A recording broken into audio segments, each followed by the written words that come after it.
Should I say something funny? You sound normal to me. Did I descend into chaos? Is that what's happening? I descended into I think chaos? you've ascended again. You sound fine to me. Oh, Yes! oh, We it's working. did it! Nobody move. Nobody move. I knew we would do it. I knew we would do it. Everybody stop moving. Everybody put everything down. You gotta sit and just watch stream now. Right. What are we painting You can't again? do anything else. That took 21 Well, we're minutes. both painting the same character that we happened to like to grab on the same weekend without talking. We both just happened to buy the same mini somehow.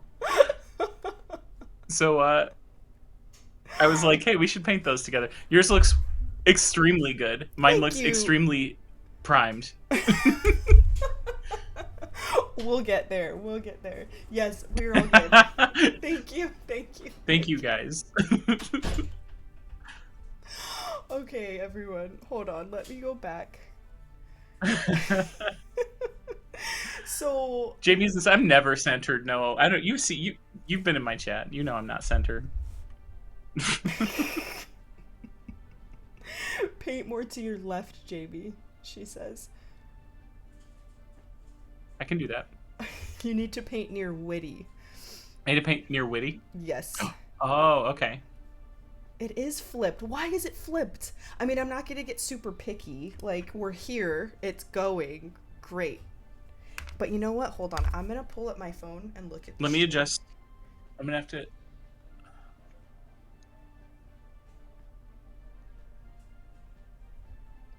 gonna have to adjust my focus priority really quick. Oh, I have the stream pulled up. Everything looks really great. All is well. You guys, we made it. We're here. We're doing this. I am There we go. pumped. Yeah. Okay, I increased the focus zone, so it should be there. Yeah, look at us. That's right. Oh darn! I have to paint closer to Witty. Wow, I hate that. It's terrible. I hate it. Oh my gosh. Okay, you guys. So there's so much we need to talk about. I'm going to post this on YouTube and I am going to just cut off the 23 minutes off of the front where we were just going in circles with this. I want to talk about Jamie and her channel because she is now on YouTube and she is putting out really accessible and incredible videos. And I'm just going to say this, I hate YouTube videos, and I know as a YouTuber that's probably not like the right thing to say, but like I can't sit through a whole video. But Jamie, I can sit through your videos because what you do is you like make everything accessible for new people, but then you're like adding, like I learn from Oh watching your dang! Thank videos. you. It's just they're great. They're great. And I think I really appreciate that. That's extremely sweet of you to say. because there's like certain things like when I'm making a video, I don't include them because I'm like, oh, well, like, is that like, I don't know, like, what, I don't even know what my target audience is anymore. Like, I don't freaking know. But like, I feel like your videos apply to like everyone. Like, you have little hooks to like include people who may be new, but then you're also like, you know, spinning out with like advanced techniques. Like, they're just dope. And so I just want to bring attention to your YouTube channel for a second, and I would love if anybody watching this would go subscribe to Jamie. You will not be sorry that you did. I'm getting caught up on chat because I'm kind of neglecting the chat. Um, Allison says, "Mom moment, take a pic of those settings so you remember for next time." This is the thing, is that there's like everything is all wackadoodle, and it's like partially in OBS, but then also on Twitch. Like, I feel like we just might have to allot for like 20 minutes of troubleshooting every time. Honestly, I'm glad we did. I'm glad we did because it, you know, It was fun. otherwise we would have been in a much worse position. I think It was a bonding experience, it I was think. fun. Yeah. You It guys, was, yeah. It's like team building before, before the big meeting. you guys didn't see the 20 minutes that we did prior to the stream. Where we were on a video call and also troubleshooting here on the Yeah. Okay, I'm gonna show you what colors I'm using for mine. I'm obviously going turquoise for Okay. mine. I have like I've been kind of plugging away at the back. Um, we're going with the left side today. I'm feeling good about it. I'm gonna start with like the leg and see how we're feeling. But the two main colors are Periscope, so it's just like this deep turquoise, and then bright jade from Pro Acryl. This, people keep asking me, what is it that's like making the saturation just like, and it's this jade. It's so pigmented and it's just like really creamy. I really, really recommend this one. I think any like deep turquoise would do for the base coat. It doesn't matter, but it's this that's giving it the like zing, you know? I don't have that one, but I do like that color. I like the other jades too. I have jade and I have dark jade, but I don't have Mm-hmm. that one. Mm-hmm. Um, I recently got all the cuttlefish colors that I didn't have, and so I've been Ooh. using almost exclusively those just because I want to get used to them Mm-hmm. before I can, speak on their different characteristics and stuff. So I've been using them a lot, and I've been really enjoying them. You know, I think Cuttlefish Um, is the only brand that I've I, I never had used. I had a I had a color scheme picked out, and then while you were talking, I started thinking of other things. I'm like, maybe I'll try that. I have Mubin. I love that color. I have, and I'm not just pandering. I mean, it's literally right here. Oh, Oh. wrong side. I got to go to Witty. There it is. Come on, come on. Wait, it's backwards. What is There it we go. called? Look at that. A It's like play on orange. spot on. A play on orange. Yeah. Is everything backwards on my screen? Yeah. So I can fix that. Okay, hold on. I will fix.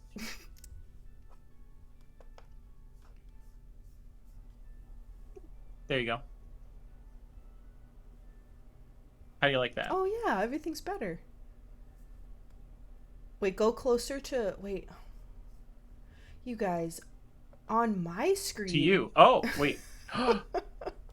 Wait a second. What is happening? Oh, now I gotta paint on zombies. Yeah. All right, well, stuck between Witty and zombies. What a terrible situation to be in.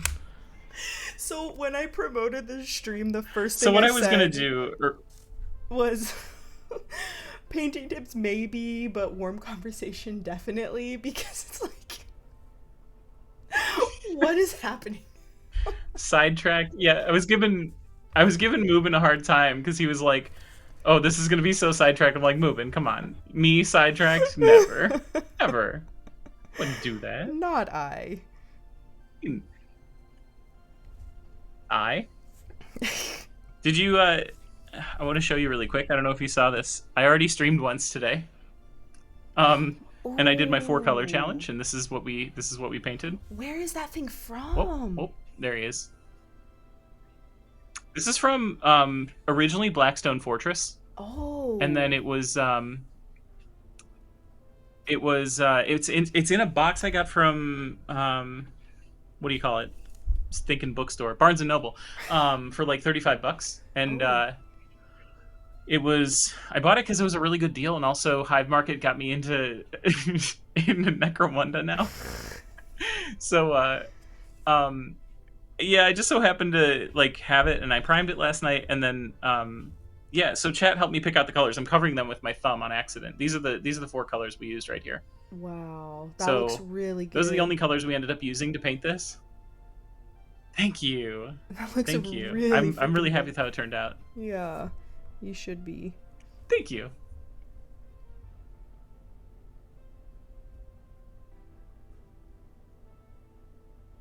Okay, so yeah, so originally I was thinking about doing kind of a dark red into an orange into a yellow, but Okay. then I thought to myself, this is already kind of green, and originally I was going to paint it with a red scheme anyway, so I might do like a purple red into really, really bright lime green.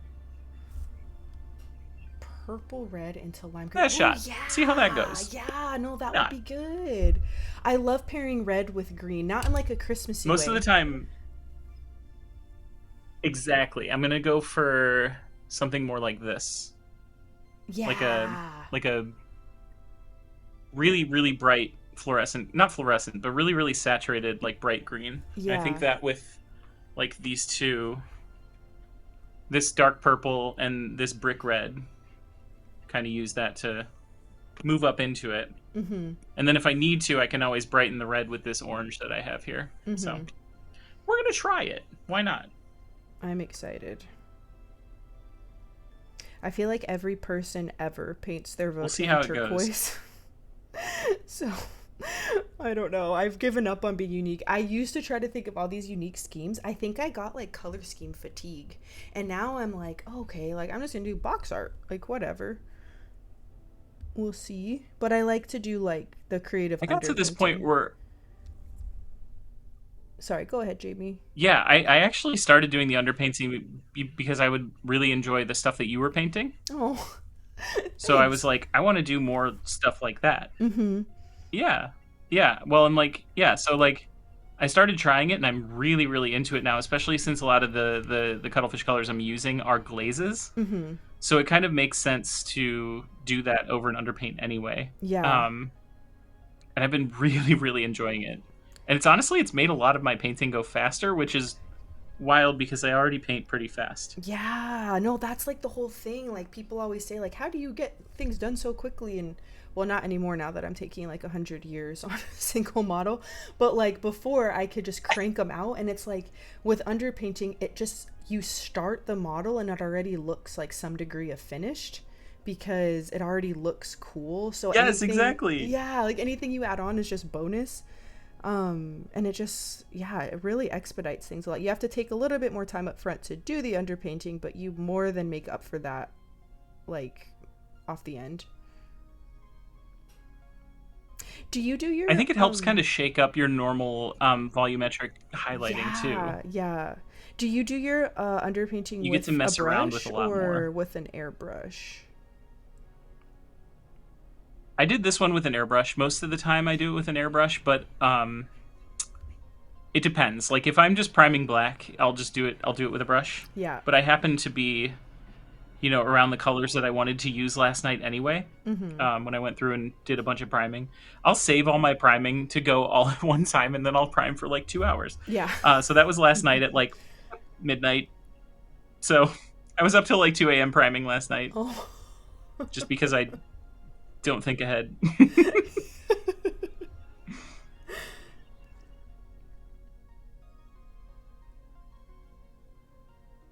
Current Jamie pays for a lot of past Jamie's mistakes, Oh. and we've just come to terms with that. Strongbow Jim is asking us We to have an understanding, I think. explain underpainting. So quickly, I actually have some things here I could show you guys if you're Oh, like unfamiliar with what the heck we're talking about when we say underpainting. So like this model is nearing completion. I have a lot to do on it still, but you can see that it's magenta. So even though I'm painting it blue, the undercoat is this like really cool magenta-y color, and it makes the blue pop more because there's more of a contrast between just starting from blue and working up to brighter blue. If you start from like a color that opposes the main color, it will create more contrast. Something that is just under, oh my god. oh no, oh no, that didn't sound Dude, good. I just dropped the whole model in my palette. There's paint everywhere. Oh, that's a Jamie move. That is a Jamie move. But look, it's just the base. I'm telling you, every time we paint something, The whole model part is of it is spare. part of it is dropping the whole thing or throwing the whole model. It's all part of the process. It's all part of the show, folks. Don't pay attention to it. It's like in the perfect like This is all formation. intentional. Look, here are the colors, and here are the colors on the model. Hey, Wow. Okay. honestly, maybe you should instead of blacklining the base, maybe you should use that ivory color. Right? Right? Oh my god. No, I'm just smearing it everywhere. Oh my god. Hold on. This is wild. This is wild. Okay. It's all over my Listen, fingers. just because we're painting professionally doesn't mean we need to be professional about it. Right, like our super professional video calls. Oh yeah, totally. Like, Jamie, I feel like crying again. Help me. Okay. I think I got the worst of it. At least you didn't spill a bottle of Nuln oil. That has happened. Okay, anyway, I'm gonna like put this Oh yeah. safely off to the side now. This is a model that is just underpainted. I haven't started actually painting it yet. But so for this one, I'm anticipating like the star glowing.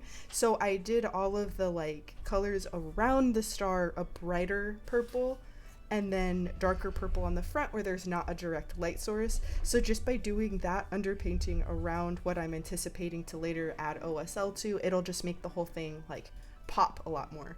So basically it's just like painting the model with colors that are not the usual like gray or black or white primer, and you're anticipating what it's going to look like at the end and like thinking about like light sources and like whatever else as you're starting the model rather than just at the end. Did that make sense? I'm gonna try not to drop anything. Everybody got that? Taking notes?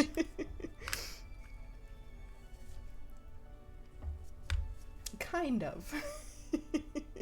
Okay. Oh hey Ryan. Nuln oil stinks. I was trying to remember earlier. I think we talked about it. We've got Cephalopod Studios in chat. I was going to ask you. One of my colors today for the limited palette was Inappropriate Plum, and I swear we talked about you saying you use it all the time to brighten paints, and I stumbled across that fact again, like, inadvertently today during the process, because everything I added it to would just, like, it would brighten it without desaturating it. It was the wildest thing I've ever seen. Like, it would not change the color of the thing that I was blending it with, but it would brighten it really, really nicely. I was, like, a little bit blown away by that. It was kind of cool. See, that is what I need in my life. I feel like I've been using like pale yellow and whatever else, like similar tones to brighten, but I'm still losing saturation. I just need something else. I'm gonna give that a shot. It's absolutely wild. I have some on my palette I can show you really quick. Yeah. So I have, let me see if I get this on the screen right. Right there. Nope, wrong side. Let me switch this. There we go. Okay, so now you can see that. And I've got a little bit of the color I was talking about right here. Mm-hmm. Like, anything you add it to, it'll mostly just brighten up that color without shifting it too much into like a pastel territory, like if you would use. So it's essentially just a brighter version of that color. Mm-hmm. The reflection's not doing me any favors, but there you go. I can see. Yeah, that's what I need. And like, it's wild. Mm-hmm. Same thing with this purple. So adding some of that plum to it. Mm-hmm. It just shifts it up tonally ever so slightly, but it doesn't completely desaturate the color. It's complete black magic to my brain. I don't understand how it works, but I'm using it for everything now. It's going to be my new secret weapon. It's complete sorcery. I don't understand it. Your not so secret weapon. That's right. I'm telling everybody right now about my secret weapon that I'm totally going to keep secret. As I'm on the page ordering it for myself. Definitely.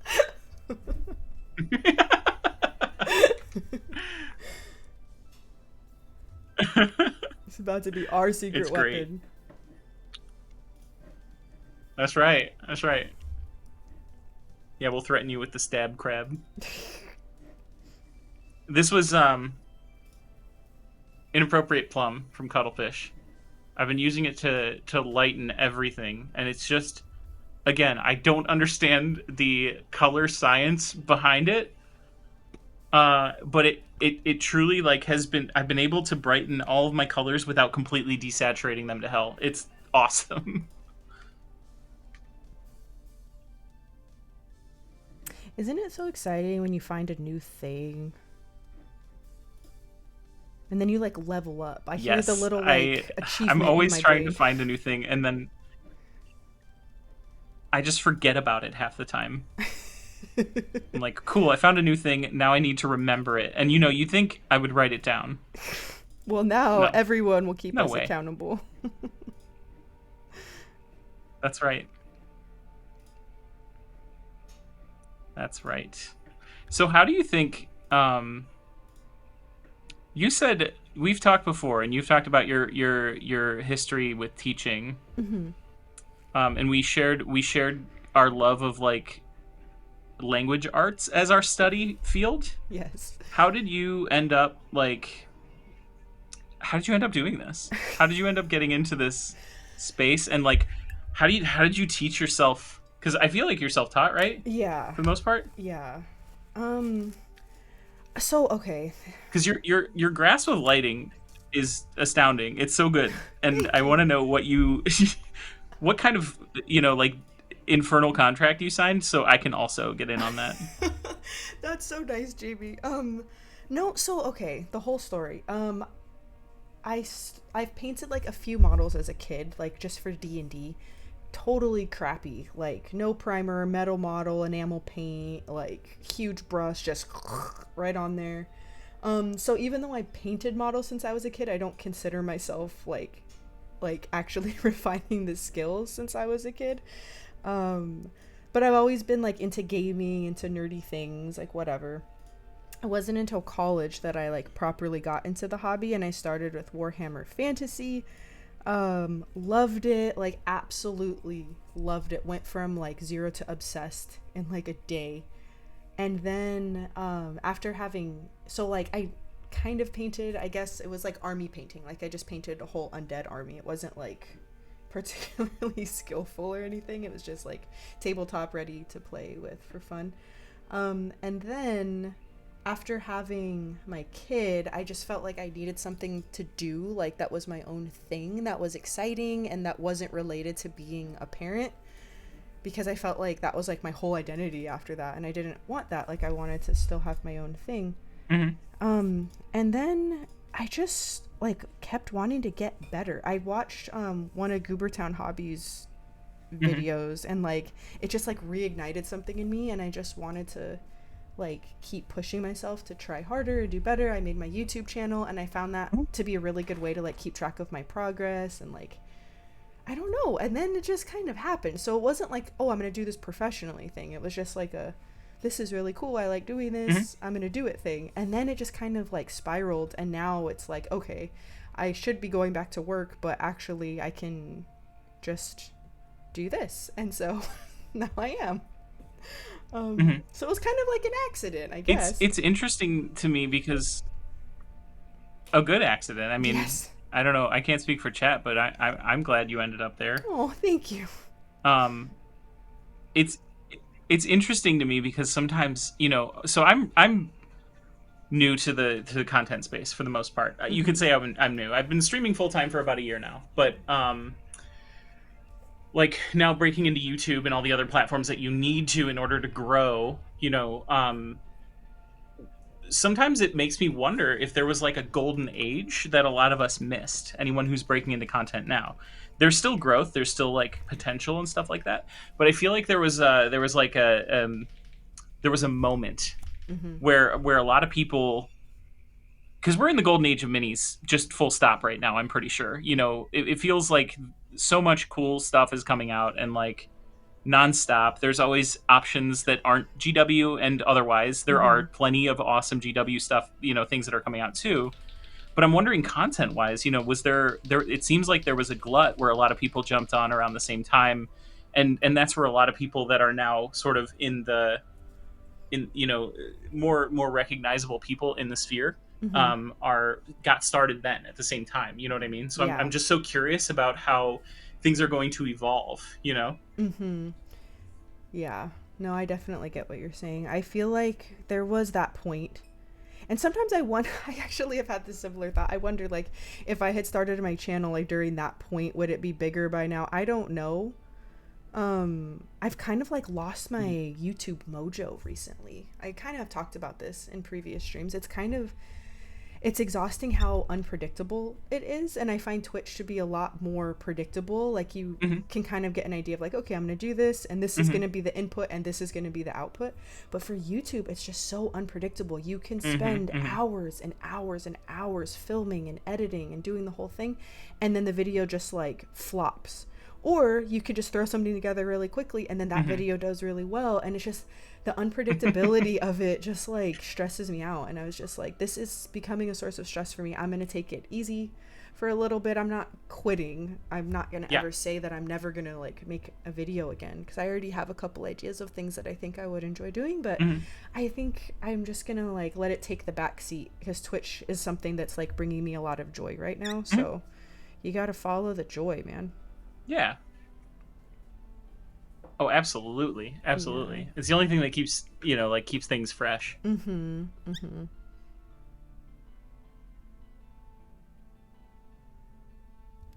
See, an earned accident. There is definitely an early COVID spike in interest and content creation getting a huge amount of traction. That's true. A 25 millimeter lead. Yeah. Well, I find myself like getting into this place. So, I think right now a big thing is short form, of course.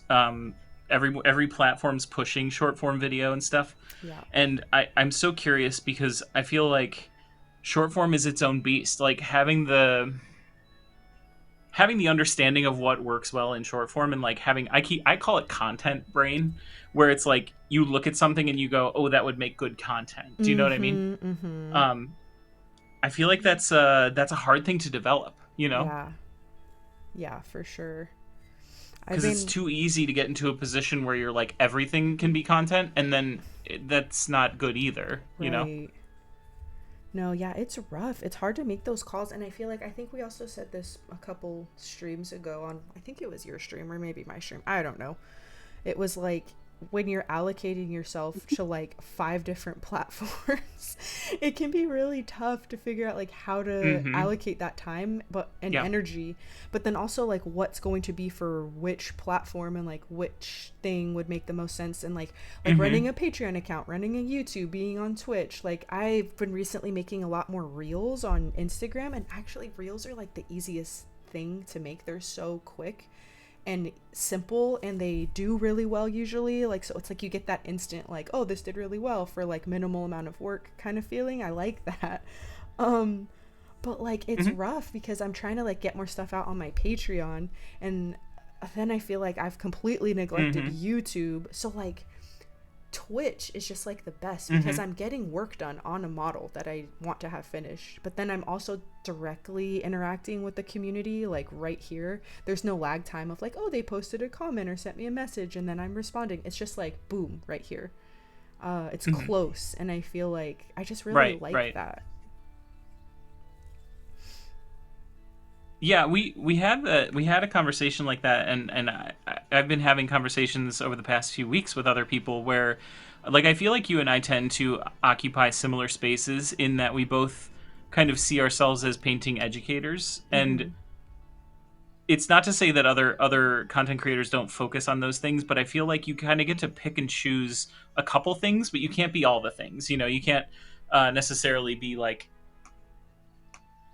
kind of a performer and also a teacher and also a competitor and also these things. You can try and you can do those things, and if you allocate your time correctly you can, but like I'm finding it really really difficult right now, for example, to do competition work, even though I want to, because that makes my teaching more valuable. You know what I mean? um it's really tough. Yeah. And then we were talking about Patreon, so that's why I'm like I try to come up with things that like work for both. You know what I mean? Mm-hmm. No, that's so spot on. And I think what you just said, the reason I'm like giggling like a little schoolgirl, is because like you're so on point with that. And that's like my biggest problem is like this, like if I could list all the things I want to do, I want to one day win a golden demon. But I want to like low key, like I want to be a tournament player. Like I think that would be so sick. Like to just Hmm. go and like play full games. Like I Yeah, yeah. would love to do that. There's no way to do both while running like multiple social media accounts. I Hmm. can't get the playtime in at all in this season of my life. So I don't know what I'm doing. Every time I play like a game of Hmm. 40K, I'm like relearning from the get-go because it's been like months since I've played.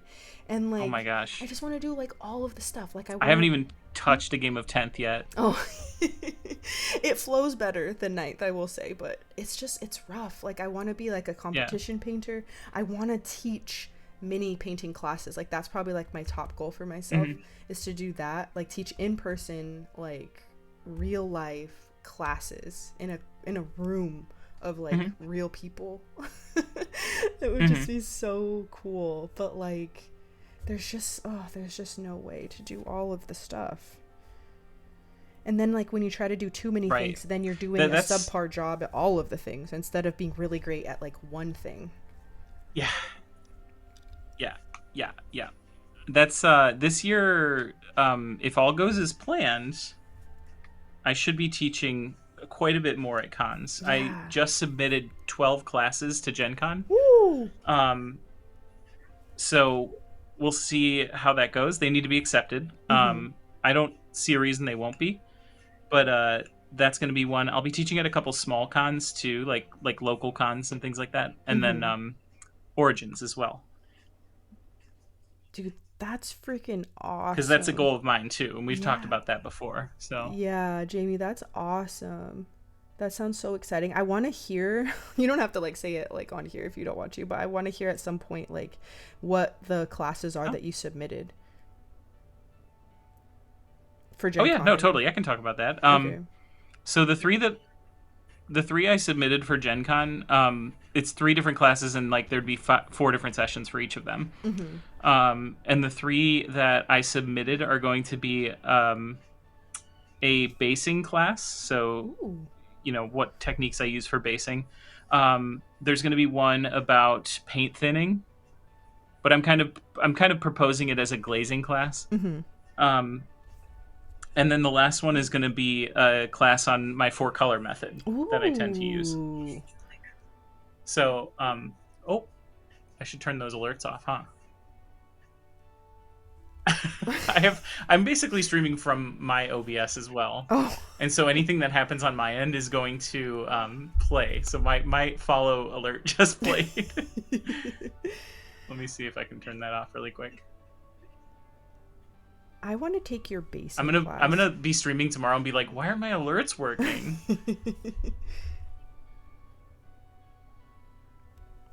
So, and I'm sure wonderful, wonderful Noah will be like, hey, dum dum, you forgot you turned them off last night. Except very much kinder than that. Daniel says, "Teach me NMM in Yeah, real I life." I I also would love to learn NMM in real life. I'm not good at NMM. That is not true, ma'am. But like I saw some of your work.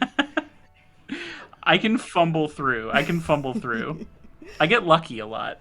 Oh, come Cuz on. I like when I look at learning something, right? When Pause, Jamie. this might be the No. best NMM I've done. This little dude right here. There is no such Oh, thing where as is he? There he getting goes. lucky with A little non-metallic bit metal. more. This little dude is probably the best NMM I've done yet.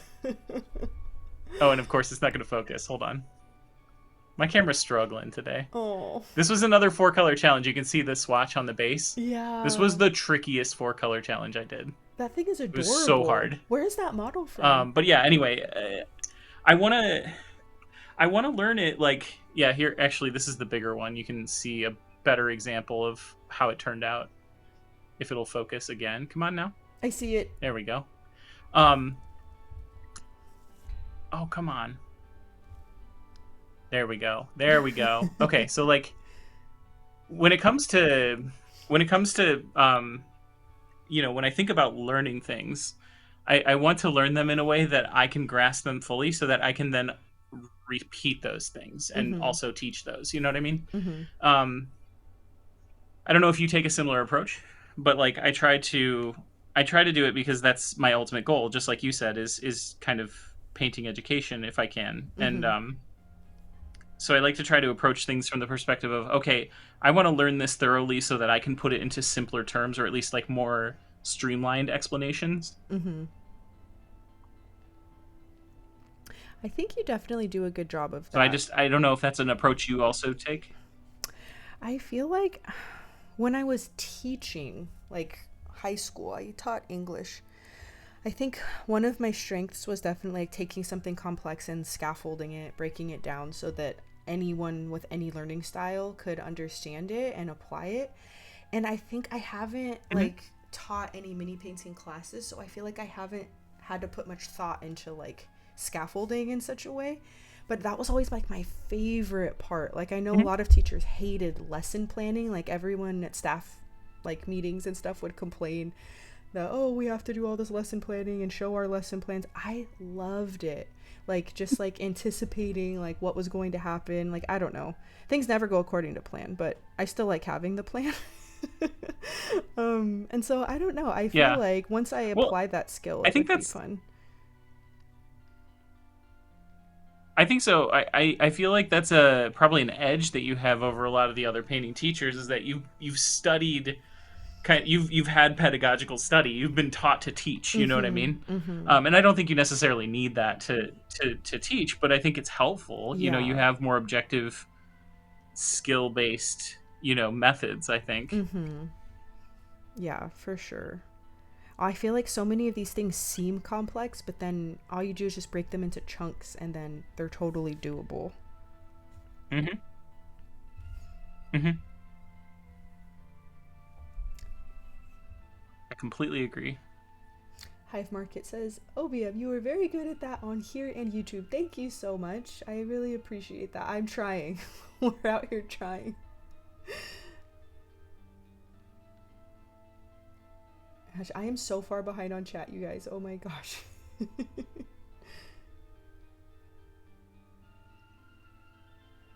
That's okay. I think chat's having a good time being chat. Yeah.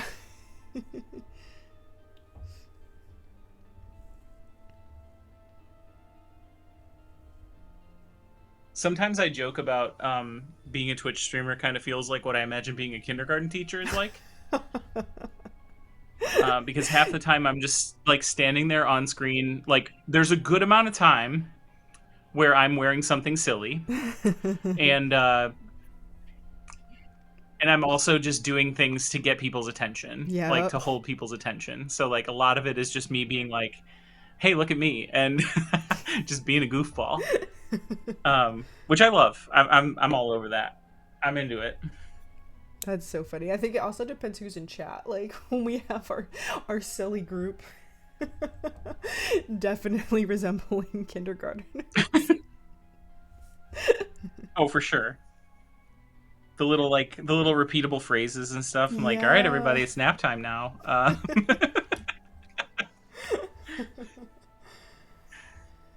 K Beer Smash, I thank wish we had you. nap time in the middle of the stream. Right. And snack time. Oh my gosh. I get so hungry. Oh, I always have snack time. I don't skip snack time. Oh, good. Yeah, I'm gonna bring a huge bag full of snacks for Adepticon. I remember last year I was so busy running around that I was like forgetting to eat because it was just really overwhelming and there was so much going on. And Oh, then like it would be yeah. like hours and hours and then I start feeling really sick and I'm like, what's going on? Not this year. I'm gonna have a huge snack bag. Yeah. I was just telling chat the other day, one of the days at Adepticon, I don't think I would have eaten the whole day if it weren't for Sam Lenz, who had a cheese pizza that he was sharing with everybody. Oh, And he's like, "Hey, Jamie, you want a slice?" And I'm like, "You know what? I just realized I haven't eaten all day. Yes, I do want a slice. Thank you." that's nice. So that was, yeah, I'm going to try to be much better about that this year. Mm-hmm. It's hard. It's hard to keep track of everything you got to do, Yeah, Feed your it's body, maintain your corporeal exceptionally form. What the hell? right. It's Give me a so break. overwhelming. So overwhelming in like a great way because it's just like, oh, all the cool stuff, all the cool people, but it's Yeah. very, it's a lot. It's a lot. Yeah, yeah. I haven't been very coy about this, but I've already had one stress stream about Adepticon. Oh no, tell us what happened. I had a dream that I didn't have enough time to hang out with my friends. Oh no. Oh. Yeah, which is like my biggest nightmare. Or like I forgot to say hi to somebody the whole weekend and I'm like, how Oh. did I not even run into them incidentally? Like how does that even happen? So, having Hopefully very that doesn't normal life over happen. here. Did you like wake up in a Yeah, cold we're, sweat? we're hoping. We're hoping. Oh, no, I didn't. I mean, I'm surprised I didn't, but it's not too late. Might happen again. Still got 69 days for more stress dreams. Okay, that countdown is like stressing me out because I'm over here like I don't even Oh know at my this point god, I if I'm entering swear. Golden Demon or not. I originally was going to. I had multiple entries, all of this, and now I'm just like I don't know if I'm going to have anything presentable like done in time. Like I don't know. And I told myself I don't want to enter unless I'm actually like entering what is considered my best. So I just I'm just getting in my Hmm. head about it. I don't know. You're talking about your Shadow Sun, right? Yeah, so I feel like I've been working on Shadow Sun since like it's been like 5 months. Like not every day, but like at least a couple times a week. I plug away at that model for 5ish months. And now I'm Hmm. just feeling like it's not demonstrating like what I think I'm capable of. You know how like some models like can showcase better like what you think you're Hmm. good at, and I just don't feel like that model's showing like what I'm good at. So Sure. I want to scrap it even though I've worked on it for months. I don't know. I might just be being dramatic about the Hmm. whole thing. I don't know. No, I get that. Yeah. Well, I mean, you want to be confident in your entry. I don't think there's anything Right. dramatic about that. Right. Like I feel like the You worst know, if you're feeling like even if it's objectively beautiful, like you have to feel confident about it. That's the key. exactly. That's what I mean. I'm not saying like it's a well There's nothing painted wrong with model. not feeling confident in it. Yeah, like it looks fine, Hmm. but it's just not like I wouldn't put that in the glass and feel like, "Oh, okay, like that's me. Like that's showing what I can." I don't know. Like I don't know. Yeah, Maybe yeah. you got 3 months. Yeah, I have a huge Resin Beast diorama to finish, and I just don't know if I'm going to. This is all I have done so far. Is this mini mostly, well, partially painted? Mhm. That's one of the conquest ones, right? And yeah, I still have a full diorama to do. So we'll see what happens. Actually, I was supposed to prime it last night and I forgot. So you can tell my eyes on the prize. Um, I still have two other minis to paint and then the whole entire terrain piece. So we'll see how that goes. And you said you're not entering Golden Demon anymore, right?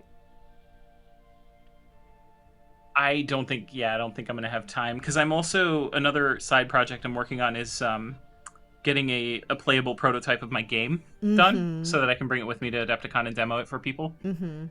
Um, so I listen to me sitting here talking about how I'm not going to get entries done, and I'm literally about to launch a YouTube video tomorrow that's about how to be better at competition painting. Like, whoops, really, really good at this whole content creation thing. Well, Tell that's you what. neither here nor there.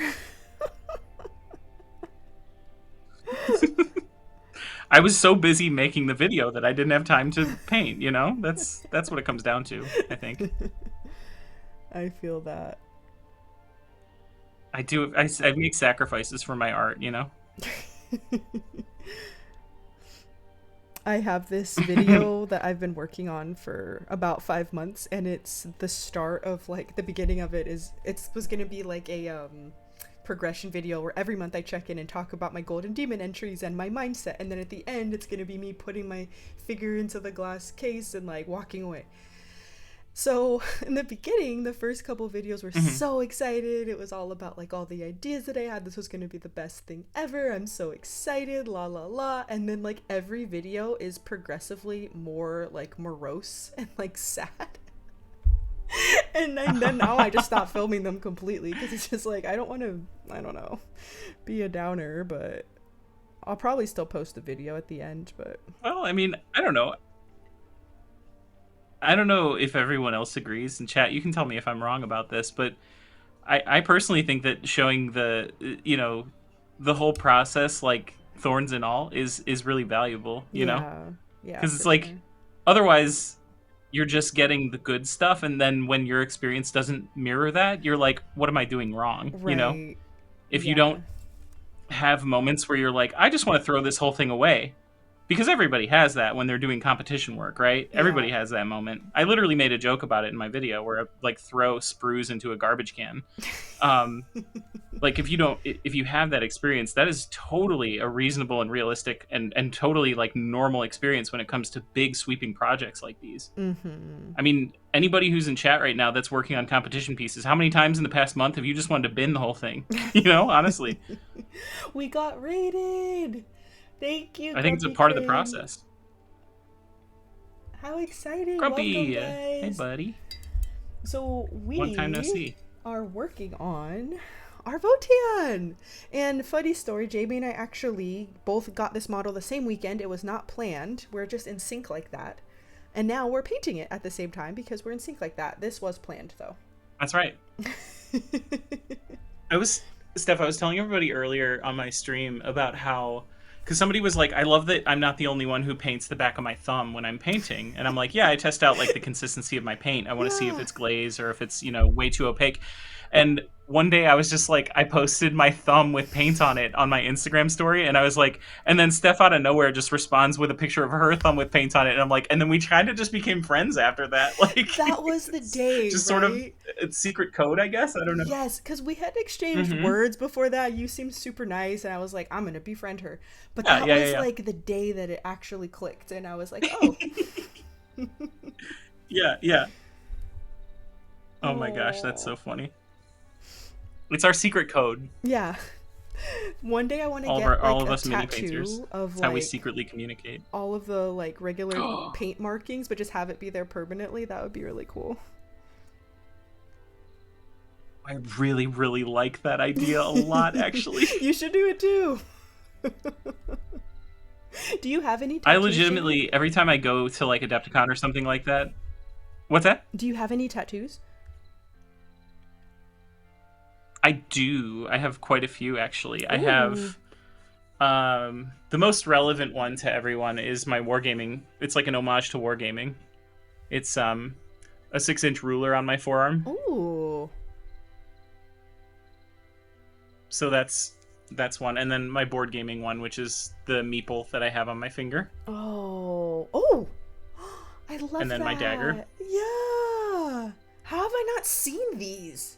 and then I have Oh. the ghost on my wrist, which I actually have. My partner has a ghost that's facing this way and holding Oh. up a little flower, Oh, that's so cute. and then I have this one on my forearm is just some text, and then Mm-hmm. I have a giant Totoro on my thigh. Oh my gosh. That's amazing. That's so cool.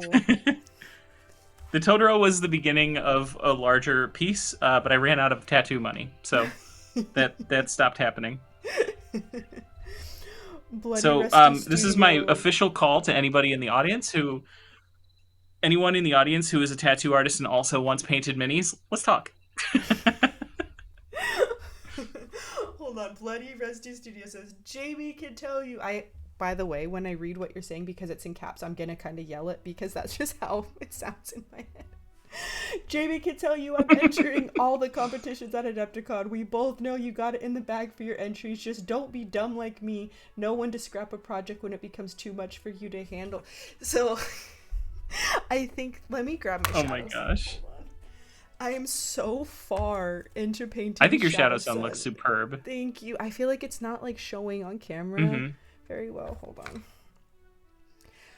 It's like it's nice. I've worked on this thing for so long, but I just don't, I don't know. It's just not hitting. Like, first of all, there's no way I'm going into this winning 40K single, right? So I, like, that Mm-hmm. competition is just too fierce. That's just not realistic for my first time entering, especially. And, like, I Right. want to go into Right. this with a realistic expectation. And the expectation is that I just want to have tried my best. Hmm. But, like, I don't Yeah. know. I don't know, man. I think an important thing to consider though too is that like a lot of times when I talk to people about competing, one thing I always recommend is like you should enter it even if you're not 100% about it, but like that's when there's feedback to be had, and I think with Golden Demon there's not a lot of feedback. Right. So it's like it's really Golden Demon is ultimately about just getting your work in front of people. Yeah. So it's like, if that's your goal, then that's a good way to do that. But other than Mm-hmm. that, you're not going to get a ton of feedback from Golden Demon, Right. like very little, if any. So that's not necessarily one that I would recommend entering for feedback if that's what your goal is. Exactly. Exactly. And I I'm don't mean that to say it specifically to you. I just mean objectively, like anyone in chat who might be thinking about entering. There Yeah. are other competitions that are a little bit better for feedback. So if that's your prize, one of the points I make in my video is like redefining what the goal is for Mm-hmm. your entry. Mm-hmm. And so if your prize, if the thing you're trying to get is valuable feedback, then there are some not all competitions are made equal in that case, I guess, is a Mm-hmm. succinct way of saying that. No, totally. Yeah. I feel like I want to like level up and I've been trying to, but I feel like yeah, if when I put something in for Golden Demon, I Hmm. really just want it to feel like it's my best work. My husband, he booked a Yeah. one-on-one session with Eric Swinson. He hasn't had that yet. I think it's like next week or something. Hmm. But I'm thinking of doing something like that. Like some of these Golden Demon winners, they offer like Yeah. one-on-ones, and I think that would be really beneficial for me. Is Hmm. like, here's something I painted to the best of my ability. Tell me how to make it better. I just don't know Yeah. who I would go to Right. ask because I feel like I don't know. Right. Well, I think that comes down to just like who your the painters that you vibe with the most, like in terms of Yeah, their style and their skill, yeah, and that's the other thing. or the So things that they perform, like the things that they're best at. I feel like I like different things about different painters, and I haven't found like one painter that does all of the things. Like I really Hmm. like Craftworld Studios' use of color. I really like Richard Gray's ability to Yeah, like same. be super smooth and like have like a perfect rendering. That will never like be my Hmm. goal. Like I don't think I would ever shoot for like a perfect rendering to make like a mini look like it's like, you know what I mean? Like I like my non-metallic metal to look like it's cartoony, Hmm. not realistic, if that makes sense. But like I can Sure. respect so many different painters' Yeah, yeah, yeah. styles, but I haven't found someone who I'm like I want to like copy, like not copy, but well, I guess kind of like I want to replicate like this exact style. I think I'm just kind of like Okay. doing my own thing, you know? If that makes So sense. something I would say, like, to challenge that thought, like Mhm. to consider, I guess, is like I think already pinpointing these like specific techniques that you like from other people are a good way to look at it, because I feel like if you look at one painter and you look at what they do and you're like, I want to be that, I want to do that, like that's one, I don't think that's a good approach. Yeah. I mean, if that's how you motivate yourself, 100% go for it. But I don't necessarily think that's a good approach, because that painter already exists and you're not Right. that painter. No, You know what I yeah, mean? There are that's things that you do that are different that maybe you don't have the eye for, but other people mhm. enjoy it and they like it and they give you feedback on that. Mhm. Like at a certain point, you almost kind of need to. I'm not, again, not pointing at you directly, but in general, most people, you are a painter. You are somebody who produces things, and you have your own style and you have your own techniques, Mhm. that win, lose, or draw other people like or dislike. Being another version of that same painter is not going to challenge you in a Yeah. long term sense, No, exactly. Like that's exactly what I And I would say am you have a saying. very distinct and well like executed style. Thank you. Yeah, but that's what I like meant to say is that like Yeah. it's like I if I were to ask like if I could book a one-on-one session with anyone and they would say yes and help me, I don't know who I would ask because I feel like they're I don't Hmm. I don't really know. Maybe I don't know what I'm trying to say.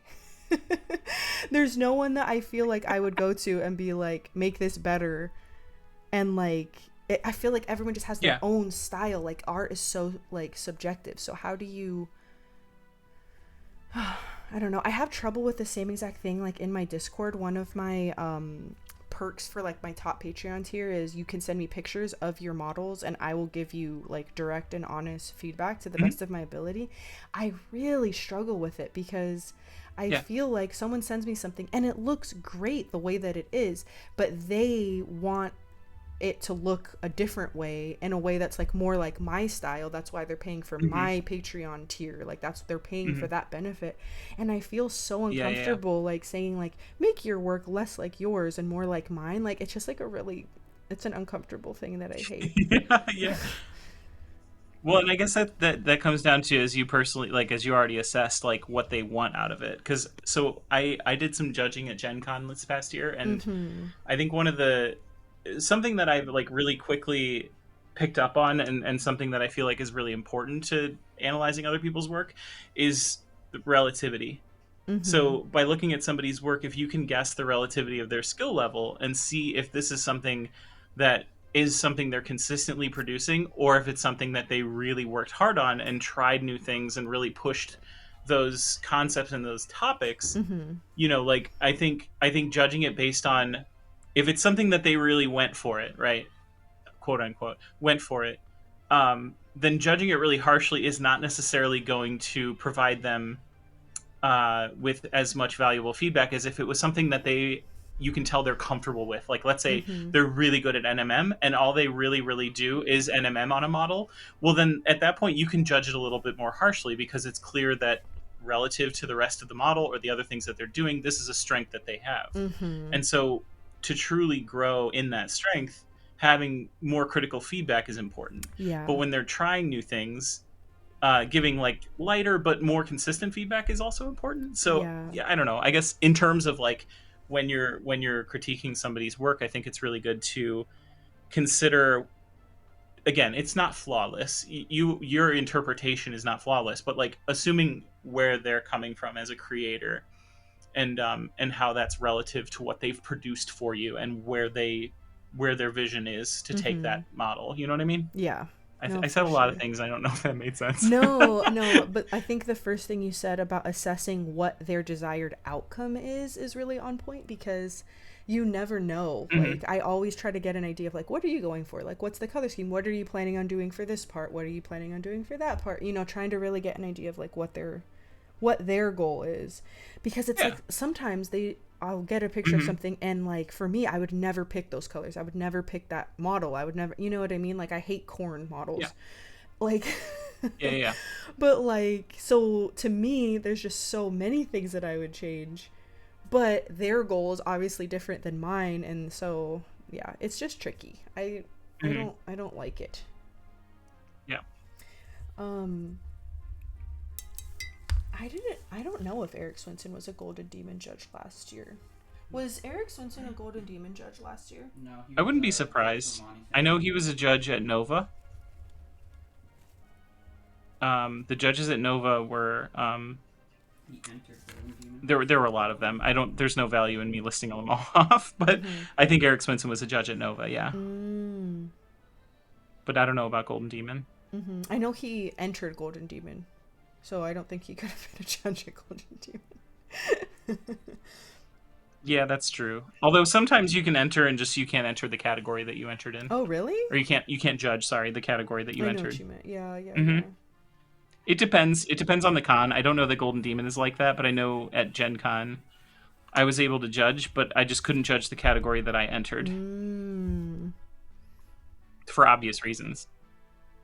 I think I would be an absolutely terrible judge for a painting competition. I think I did that when I was like first getting like bigger on Instagram. Someone asked me to be a judge for a painting competition. I was like, sure. And I was like wildly uncomfortable. It was really small, like a small painting competition. I was so uncomfortable with it and just like felt so bad because I had to like do it on camera and like just say like, oh, this is better than this. Like it was a face off, like which model is better, this one or this one. I feel like it's so unfair to say like what's better, Mm-hmm. because especially with like online competitions, Mm-hmm. so much of it is what are people's photography skills, not Oh, what are their mini painting skills. And it just made me feel absolutely. so sad to like someone worked Absolutely. hard on something to like say it wasn't as good as another thing. I Mm-hmm. don't know. Maybe I'm just like too sensitive to like be a Yeah, yeah, yeah. judge. But like I just Well, so I guess that's important context to like what I was saying about relativity of skill earlier. The mhm. the competition I judged was an open competition, which I think is a way healthier format. Mhm. It's not. I mean, it is what it is.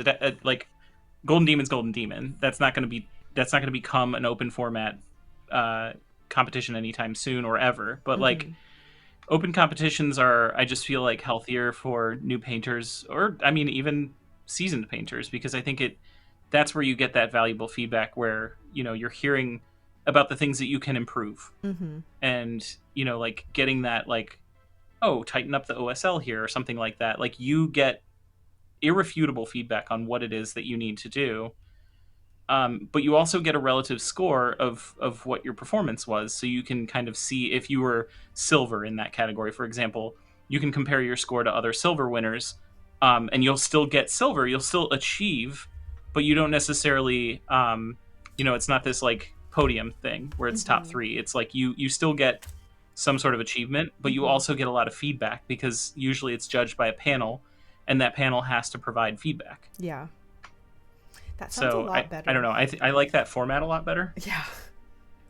Yeah, for sure. I feel like Golden Demon's just so cutthroat and it's like if you're not a winner, you're a loser. It is. Yeah. Well, and I think that's kind of the appeal, admittedly, and there's nothing wrong with that. But Yeah. um, I feel like there just needs to be more options Mhm. when it comes to tournaments or painting stuff. Is the real point? Like I think those things can coexist. I think that kind of format works for people. It's definitely a more competitive mindset, and there's nothing wrong with that. Mhm. But it's not for everybody. Yeah. You know, Agreed. there's Agreed. space for both.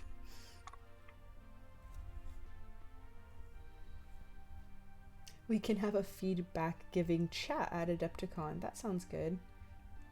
I really liked the feedback at Dragonfall, very informal and helpful. Golden Demon is very much a I'm here to Mm-hmm. be the best. Yeah. If you ain't first, you're last. Yeah, for sure.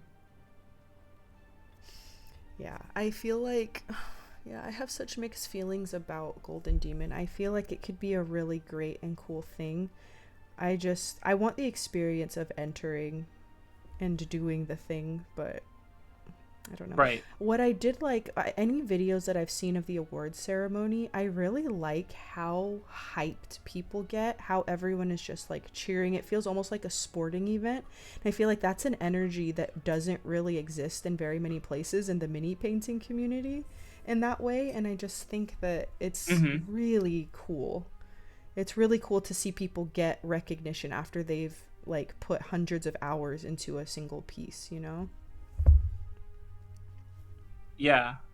It was very much like that at Nova, which was cool. Mm. Everybody kind of gathered in an auditorium, and we all watched the proceedings, and it was really cool because people cheered. And my favorite thing in the world is like seeing somebody who does broadcast their painting standing next to, I'm gonna say, a relative nobody, as if it's like you're either a content creator and popular or not, but like it Mm-hmm. has nothing to do with, it's just objective skill because it's a Yeah, painting competition. So like right. somebody who's not on the tip of everyone's tongue in the painting world standing next to somebody who is, and it's really cool Yeah. because you're like, this person has like a full-time job in, like, I don't know, finance or something, but they Yeah. happen to be just a world-class painter. It's kind of cool to see both of those people sort of standing next to each other. You know, it makes Yeah. you realize that like it's totally achievable. You don't have to be in the upper echelon of this world content wise in order to produce good work, you know? Mm-hmm.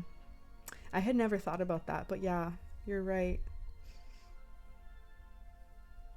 I've never been to any sort of like award ceremony for anything mini painting related. So I'm really excited.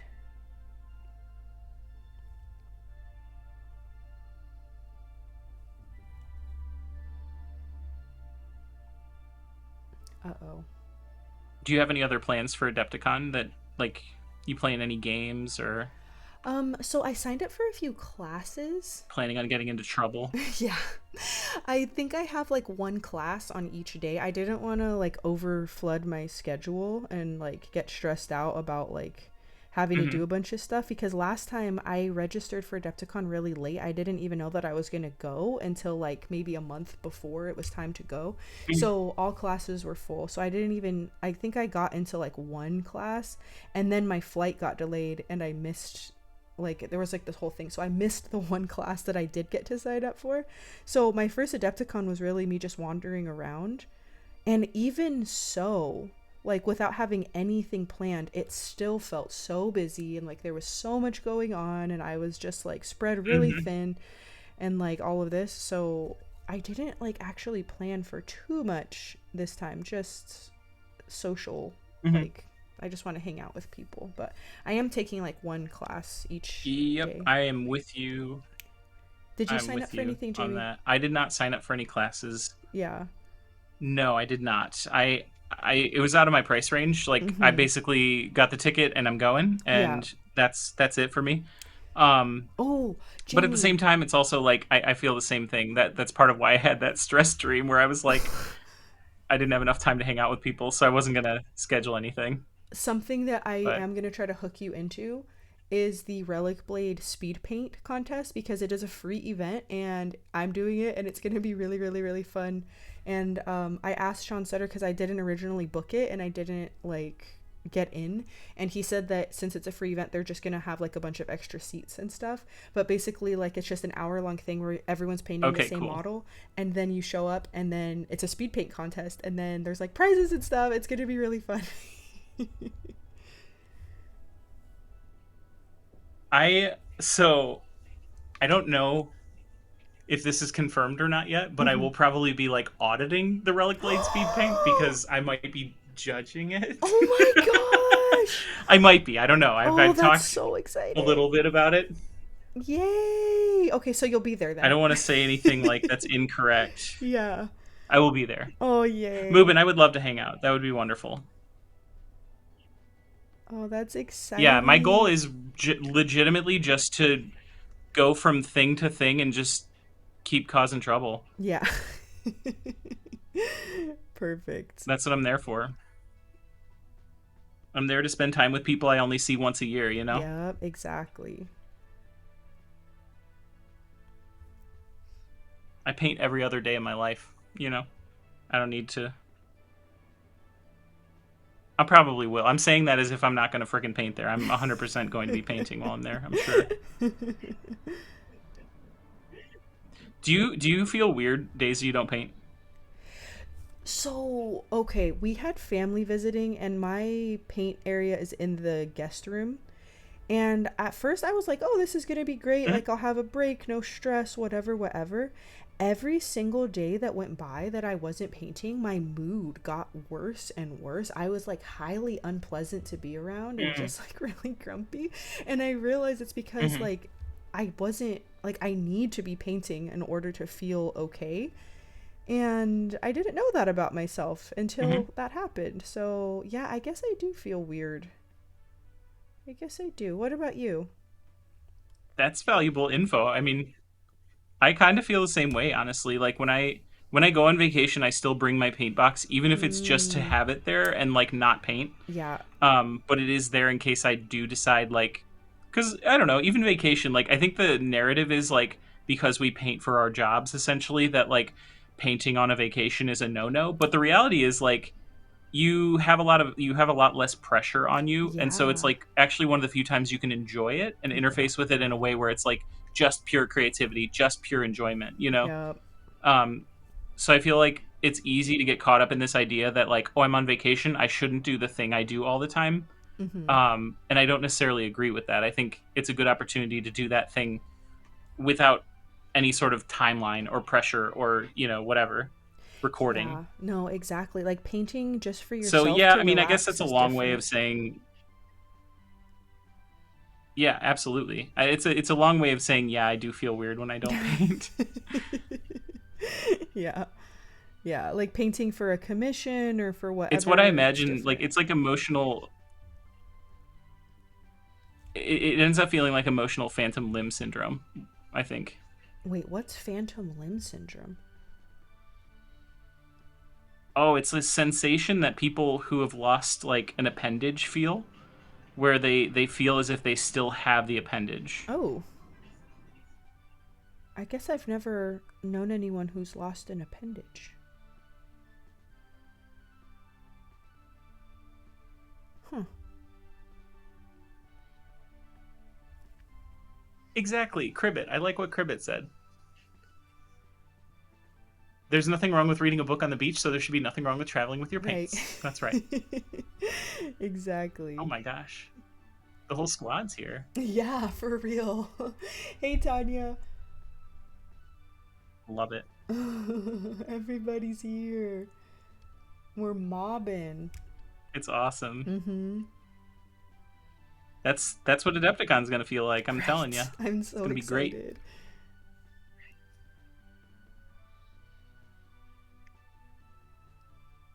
I still feel like it's so surreal that there are people I've met over the span of this year that I 100% could have known at Adepticon last year and just didn't. Okay, Just like didn't me. know. We were there together, like in Right. the same space. Yeah, exactly. We were in the same space, just didn't know we existed. Yeah. It's isn't that surreal? And we would have had the best time and we didn't even know it. I know. What the heck? We'll have to just Silly make up us. for Silly it this past year. us. Taking so long to become friends. What the heck's up with that? Right, you should have showed me your thumb sooner, Jamie. I should have. Yeah, Hive Market, you're right. I was actively painting at PAX. I was also actively painting at Nova. I was also actively painting at Adepticon and Gen Con. As if I'm not going to freaking paint at a con. Silly.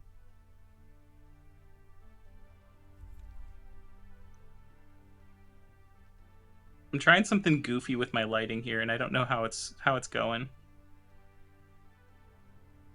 How do you make it so Whoop, that whoop. the There we go. light looks good on your face? Wow, yours looks really dope. I'm Oh, like thanks. just now like really looking The at light on it. my face is a really, really bright key light. Okay. But like you look good and then like the It's model's the still only low. reason it looks decent is because otherwise my desk cam is just shining up on my face and I look like a villain. Like me. I look You don't like look like a villain, no, I look for like what it's when you worth. have like a flashlight under your face at the campfire, like and I don't know how to fix it because I keep I messing just with it. as a What, Jamie? I just think about for me whenever I have the underlit thing, Mm-hmm. just because of like the structure of my face and everything, I can't help but feel like Ursula in that scene where she's like sitting above the cauldron and it's like shining up under her face. You know what I The mean? poor unfortunate I can laugh at souls. myself. It's cool. Don't worry about it. Yes, yes, exactly. I will Yep, disagree. that's what I feel like.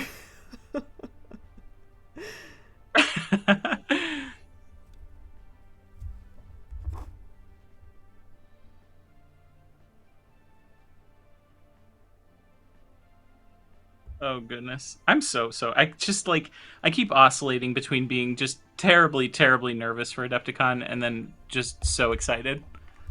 Right.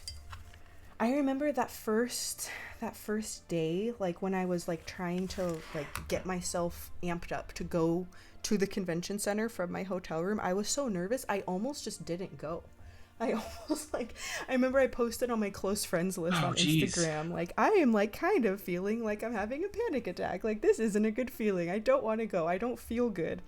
Um I was just so nervous. And I feel like one of the things that makes me nervous is running into people unexpectedly. I know that probably sounds like weird and random, but like if I'm Mm-hmm. out like at the grocery store or like anywhere and there's someone I know there and I'm not expecting them to be there, it makes me Mm-hmm. feel like really uneasy. I don't like particularly know why.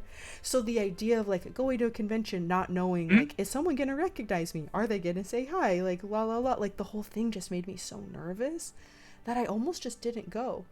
And then the second that I got there, I just felt so at ease. Like everyone is like really nerdy and like Mm-hmm. really into the same kind of nerdiness that Yeah, I am. Like everyone's so nice and like conversation is easy because it's we're all super here for cool, the isn't same it? reason. Yeah, it was just like I was immediately alleviated of that Yeah. feeling,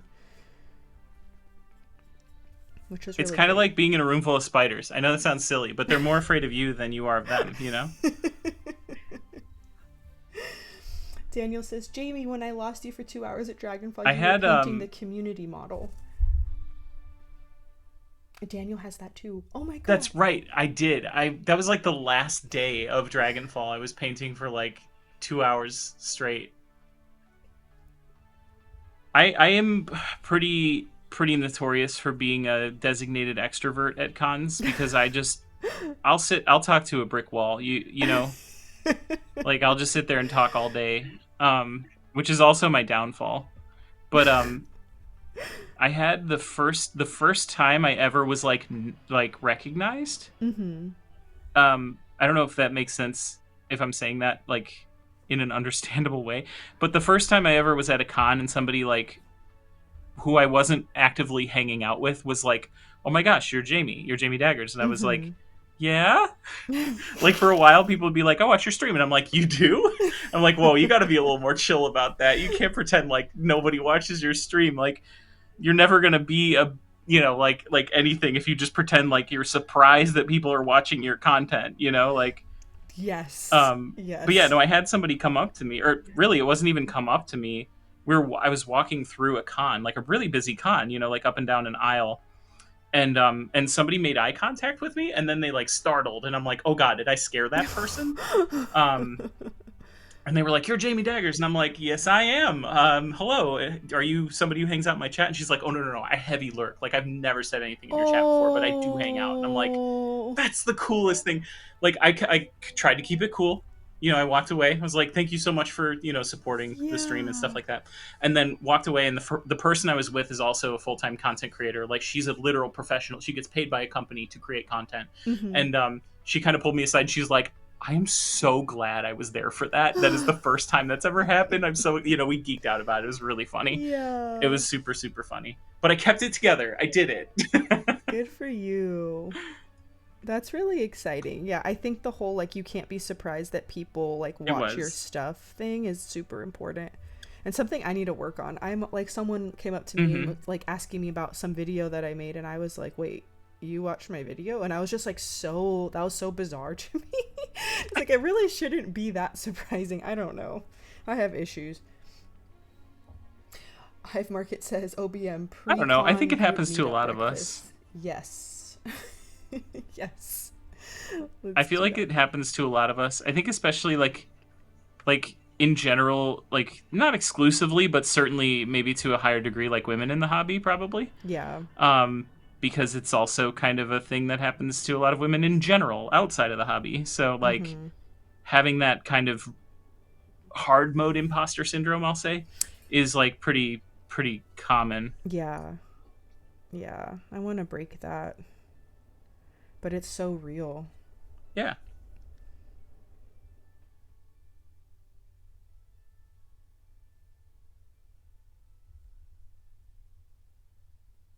It is pretty cool though. I've been really enjoying a lot lately. Like this, just the camaraderie and the support. And I think there's a lot of people who also really enjoy and appreciate it. But the camaraderie and support that I get, that we all have for each other, like especially Mm-hmm. women in the hobby right now. Mm-hmm. The reason I have this little sticker on my desk, I think it's backwards for everybody. I don't know if you guys can read that, but the whole concept being like the more inclusive something is, it doesn't mean that it's excluding other people. Yep. And I feel like it's been a weird space for women in this hobby for a long time, and it's really not that much. I mean, it still happens. Of course, it happens a lot, but it's moving in the right direction. I think most people have good intentions, and that's a good thing. And we should, celebrate that. There's still work to be done, of course. There always will be. Dead. The case will charge them? That's wild. My headphones died, so bad things are about to happen, everybody. I think we're gonna go into echo mode again. I'm gonna turn Jamie Headphones down died? for me a little bit, so Now I can't hear her. I can still hear you. Can you guys double hear Jamie? Can you guys hear me? Echo time. They're charging, so Can chat we'll hear be me? back to normal in a little bit. How long do they take to charge? For like 10 minutes. So I shouldn't say anything embarrassing? Pretty quick. I'm sorry, guys. Too late.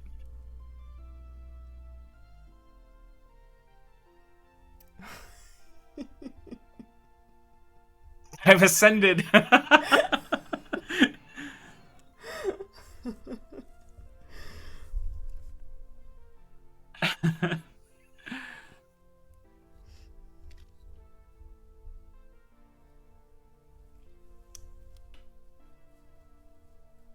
I'm really pumped about the colors of yours. That looks so good. You know what it reminds me of?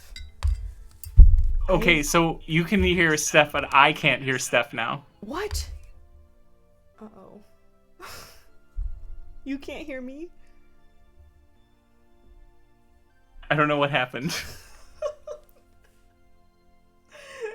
No. Okay, chat, so here's what you need to do.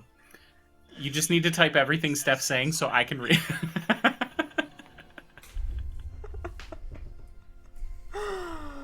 Can you guys still hear me? I am laughing. It's the greatest Citadel pace of stream. Steph is laughing.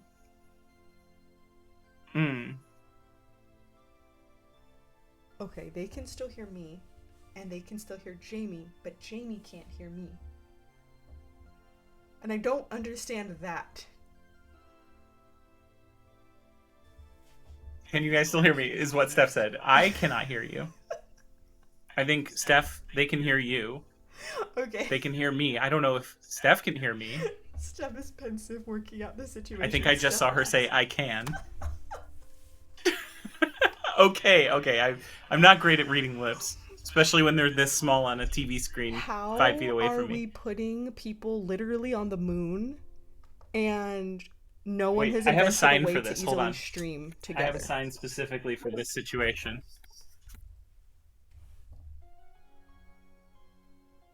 She's holding up paper. Oh, the key light's washing it out. The headphones are working again. How long? It says, "This is great. I love this." Oh my It's god, you're so smart. what I Jamie, use when things are Jamie, not going can well you on my hear me?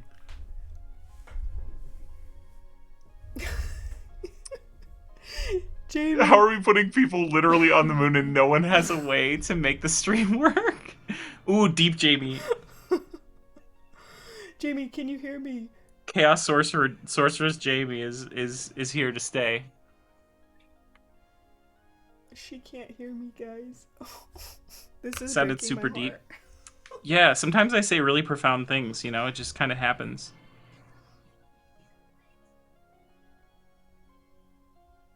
I always think of it more as like the monkeys and typewriters sort of thing, where like I just talk a lot, and so occasionally I do say something that's really profound. Hold on, everybody. I'm going to try to troubleshoot this. So, bad things might happen. Wish me luck. I'm going to try not to press any buttons unless I'm really sure. Let's see. Okay. Oh, now I'm delayed. Okay. Steph's gonna troubleshoot. Bad things may happen. I'm here. I'm ready. I'm ready to rock. Just everyone I can't. put Yeah, their I can't hear. seatbelts on. I can't hear Steph. She's probably saying some really important things, and I just can't hear it. I'm just sitting here talking, just chatting. Whatever happens, hold on to your butts. Okay, yeah, definitely. I can't paint and hold on to my butt at the same time. Okay, I wonder what that button does. Seatbelts, everyone.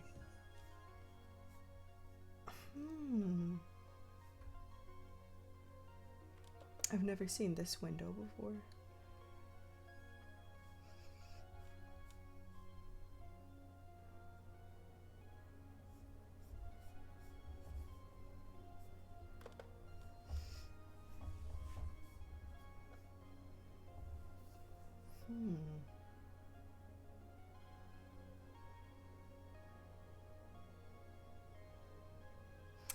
Yeah, I'm guess I'm not understanding the logic behind Jamie being unable to hear me, but you guys can hear me and you can hear Jamie. It just isn't making sense.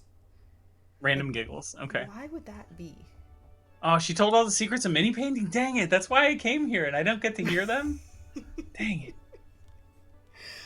Maybe we could just... It is weird. Yeah, this is weird. What the hell? It's a streamer telephone. It's fun. Jamie, can you try to toggle some... You know, I'm really proud of you, chat, for not, like, trying to pretend like Steph said anything mean or I said anything mean to Steph. You know, like misinterpreting or misrepresenting us to each other. I'm really proud of you guys. Oh, no. I knew you could do it.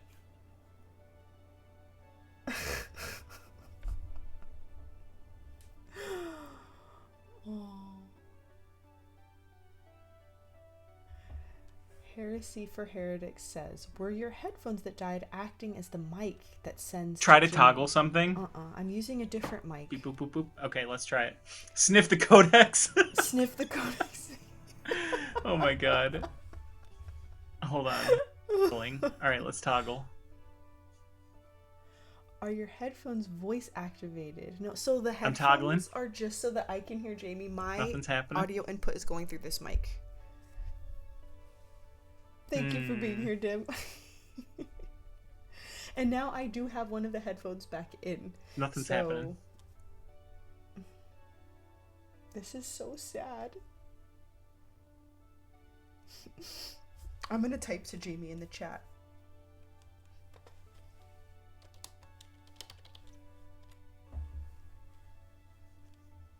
Toggles are toggling. Toggles are being toggled. Hi, Steph. She's gonna type at me. Okay, perfect. Let's try to think of a fun game we can play in this, like, universe that we're not able to hear each other. How can we make this a fun game? This is what I do with my kids when everything's, like, going to shit.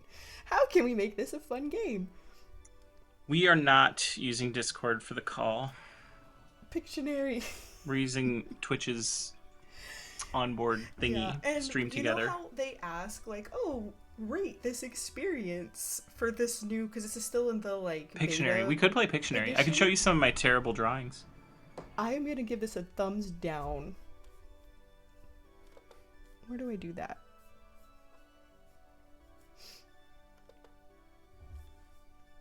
Audio? Anyone who's been in my chat knows I have a real skill for... Oh! I heard you for a second there. You did. Can you hear me? I don't know what that was about, but I heard you. What the heck? I did. You hear? I can hear you. You hear me? Like, permanently? Not just for a second? Yeah, I hear you. Oh my god! I Loud didn't and do clear. anything. Yep. Nope, I hear you full on now. You guys, what the hell? Okay. Well, so interesting thing.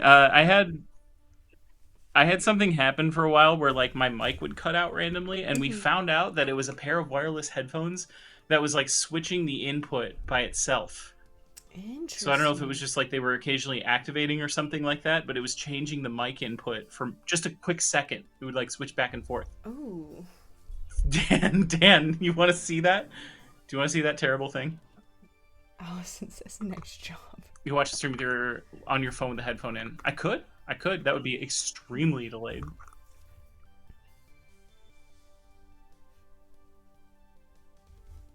Jamie was pretending the whole time. Oh my god! Do you guys remember when Zoom calls were the you know, the action du jour, and people would, like, pretend to freeze, like, you know?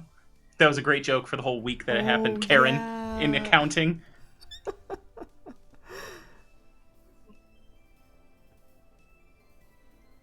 She thought that was a riot, I'm sure.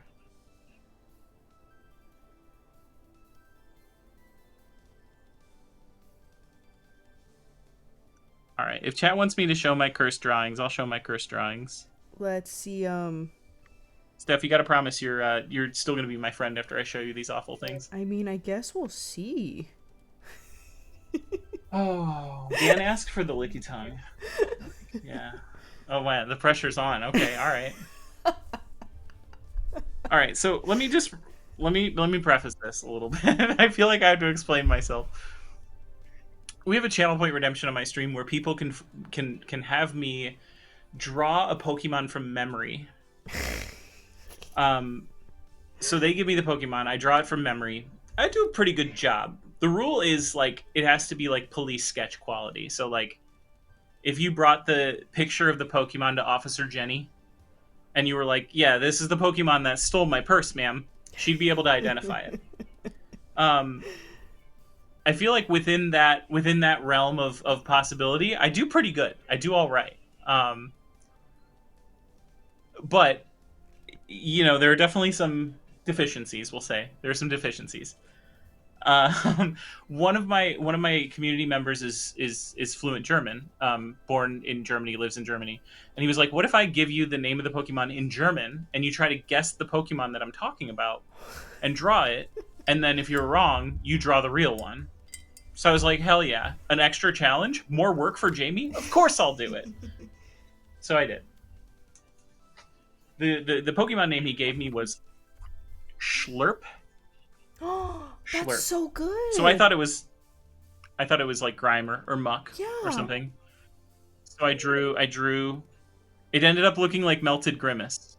No, that looks so good. Kind of like if you stuck Grover from the Muppets in a vat of acid. That's what we've got. That's the vibe we're going for. Jamie, you have to give yourself more I was wrong. credit. It wasn't either of those Pokemon. So you know, I. Well, just wait. Wait till you see. The real one was actually Licky Tongue. Oh. So I drew this. That has like definition. Look at the shadows on that thing. It's great. It's something. It's something. I love it. I have very limited amounts of colors that I get to use for this, and I am not a 2D artist. I always tell people, like, mini painting is basically 3D coloring. It's a 3D coloring book. Mm-hmm. I'm not good at constructing images, you know? I'm good at picking out lighting and painting and stuff, but whatever, it's fun. It's fun. I like to laugh at myself. Wait, so show the it's Caterpie. my sleep paralysis demon. Yeah, exactly. Oh, okay. I have a bunch of them here. I didn't want to take up too much time with it if you didn't want it, but No, I want to see. I mean, listen, I'm who am I to say no to my fans? All right, so again, story time. This is the other German situation where he gave me the name of the Pokemon, which was Pee-Pee. I don't know if that's how you pronounce that, but that's how I did, and nobody corrected me, so I'm calling it Pee-Pee. And I thought it was Caterpie, so I drew a Caterpie. And this is based off memory. Like, that's and, amazing. It wasn't. Yeah, this is off memory. Yeah. This is not. Really I was wrong. It's not Caterpie, in case you were wondering. It's actually Clefairy. Clefairy is Pee-Pee. That's a B+. Yeah, I agree. It's not going on the fridge, but it's not getting thrown away right away, we'll say, you know? So there's all sorts of silly stuff we get up to on stream. I love doing the Pokemon drawing challenge. It's super fun. Jamie, I have to say, they're actually really good. But I'll stick to what I know, which is mini painting. Way better than I could. Way Thank you. better. I appreciate that. Like Mubin just said, I can't visualize. I'm proud of them. I can't either. Like, I can paint a model because everything already exists and I'm just filling it in, but I cannot draw to save my life. Especially based off memory. Oh my gosh. Those are really good. Well, if it's construction, like if I have to come up with the image myself, I really struggle. I have a hard time imagining. And but if it's coming from memory or even reference or something like that, I can usually do a pretty good job. So it's like the actual full-on construction that I struggle with. But that's why mini painting works so well for me, because all I have to do is pick colors.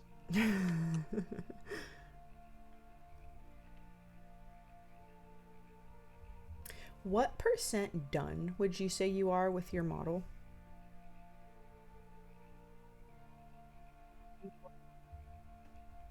I would say 60%, Wow. maybe. Oh my gosh. You're so fast.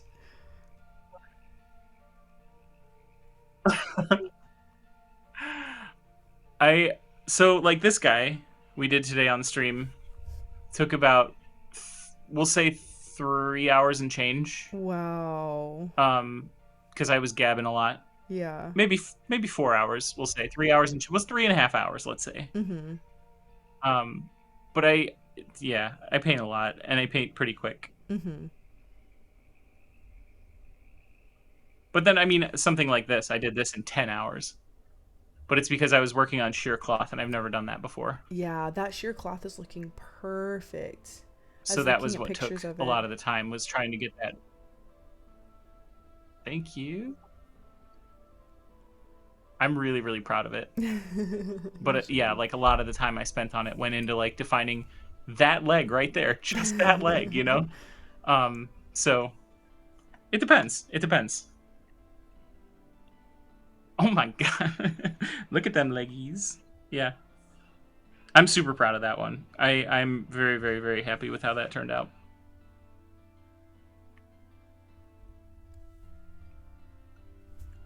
I think the other thing too, I you know, because I'm aware I paint quickly, but like the question I have for people a lot of times is like, if you're having fun spending that much time painting, then like that's cool. You should just do that. Mm-hmm. You know?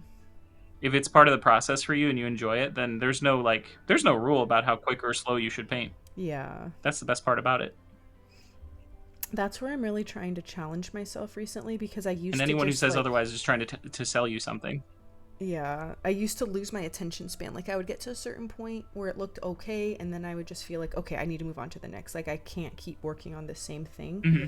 And so far, like, I've been trying to challenge myself to just push it a little bit further, just stick to it a little bit longer and see what can come of it. And I'm so far happy with the results, but it is just like a big mindset shift, because in 2024 I'm not going to paint as many models as I did in 2023. In 2023 I painted a whole army and a whole bunch of other stuff, and that's not my goal for this year. It's just to like make sure each model is better than the previous one. So but it's just like, I don't know. No. Jamie, have you ever painted anything from I Goblin set King a Games? pretty high bar for myself. Goblin King, remind me, is that Moonstone? Moonstone. Yep.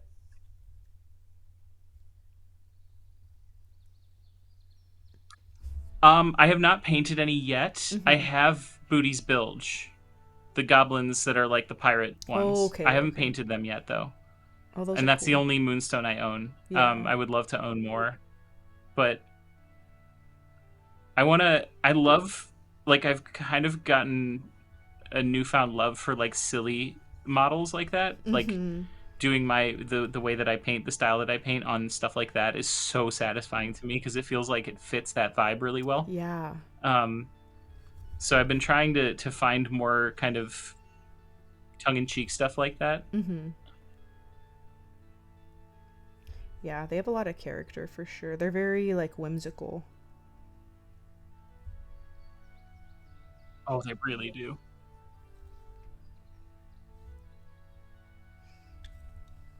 Yeah, I just read Mubin's message about like aphantasia. I've kind of suspected that might be what I'm dealing with when it comes to like construction. One thing, okay, I'm gonna go on a bit of a tangent if that's all right. One thing I tend to do is kind of reject the idea of speed painting. I instead kind of refer to it as method painting, because I think calling something speed painting kind of sets a fail state for you that puts you in a position where if you don't complete it quickly, then you have failed. And I don't really like that approach because of that. So like thinking of it more as method painting, where it's like you have a plan, right? You have a, or at least something, somewhat of a plan. You have a color scheme, let's say, and you have an understanding of lighting enough that you can kind of wing that, right? But nevertheless, you have a bit of a plan, and you can go into it, and you're faster because you've developed that plan. So, like, the goal shouldn't be speed. The goal should be preparation. The result is speed. So completion. I firmly believe that quality is a byproduct of completion and completeness. So if you can't complete something, it will never be good. I mean, I think that's kind of obvious. But so focusing on doing something well is important at a certain point, but not from the get-go.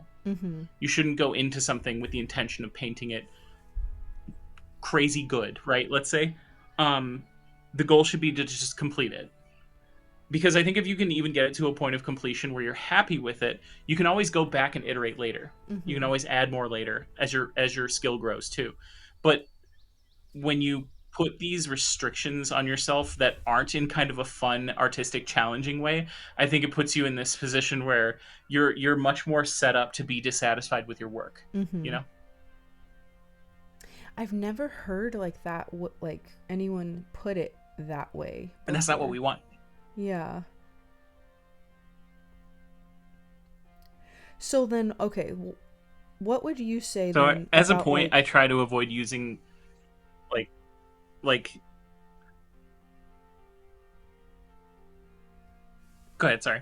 Oh, I was just gonna say, what would you say about someone painting for like a model for like a tabletop game versus painting for like a competition? Like at the start, would you approach both of those models in the same method?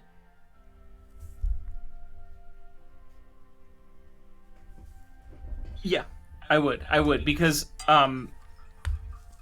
I look at it in terms of tiers, almost as if you're pricing out something, right? Because if you are trying to reach display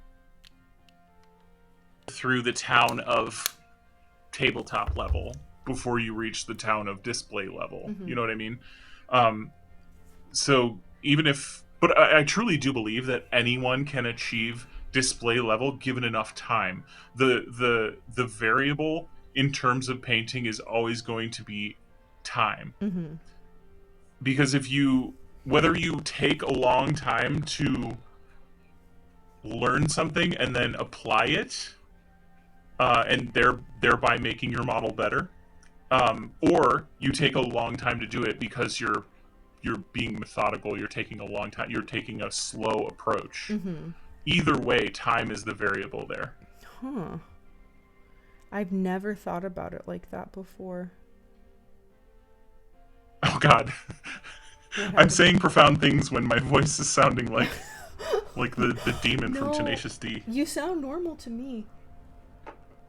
Guys, this is like the most bizarre thing ever. Like, what is this? Demon Lord Jamie. I want that as a mini now. I want Demon Lord Jamie as a mini. Let's do it. Oh my gosh. Time is a variable is insane in demon voice. Oh, that's awesome. Did I lose Steph again? Are you? No, I can hear you. Can you hear me? I can't tell if you're talking or not. She can't hear me. No, not again. All right, chat. While I'm still in demon mode, give me things to say. What should I say? Quick.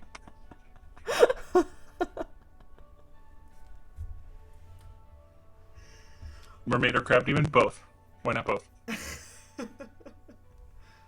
Yes. Wait, she can't hear me again. This is terrible. Can you guys hear me?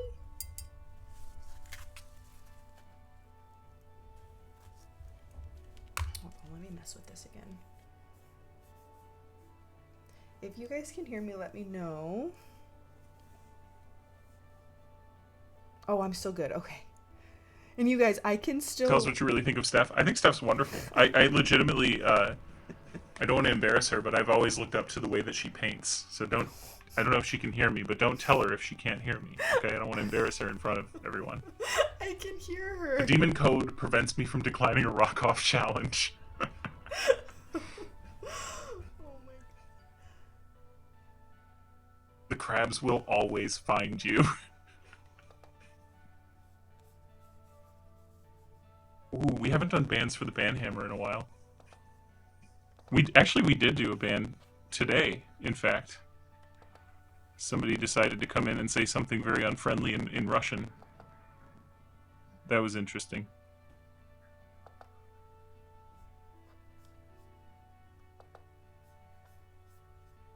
An unfortunate reality of being a marginalized person on the internet.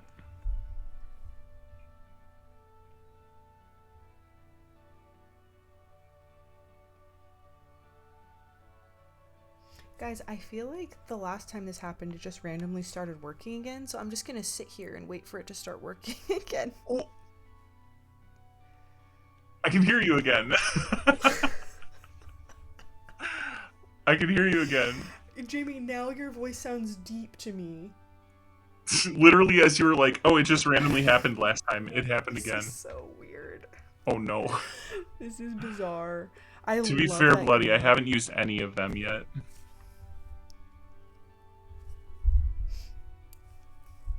Thank you.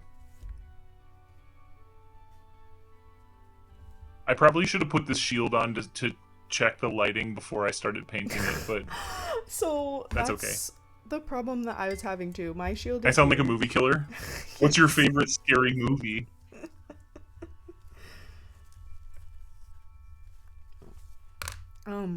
So I kind of had an idea for this instead of just glue holding it the on. shield. Yeah, do it. But I'm gonna let's see. So that's how it goes.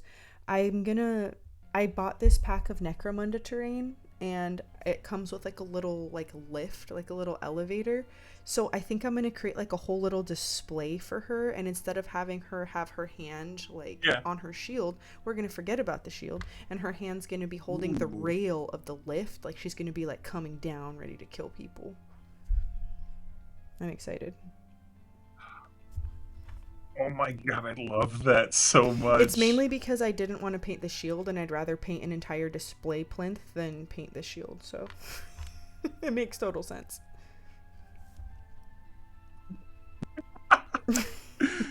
Oh my god, that is too relatable, Steph. That is way too relatable. Sorry, my ears perked up when you said Necromunda. I'm like, oh.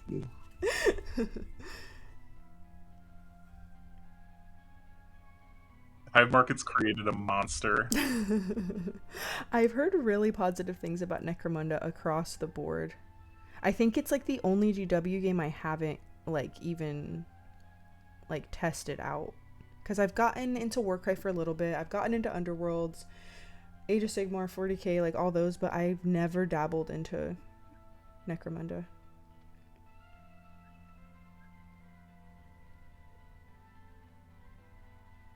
I just really like the sculpts. I think they're cool as heck. And the culture of kit bashing is just so cool. There's just like so much creativity in that space because people just as a natural part of playing Necromunda, they kit bash a bunch, you know? Yeah, Necromunda definitely has some of the coolest sculpts for sure.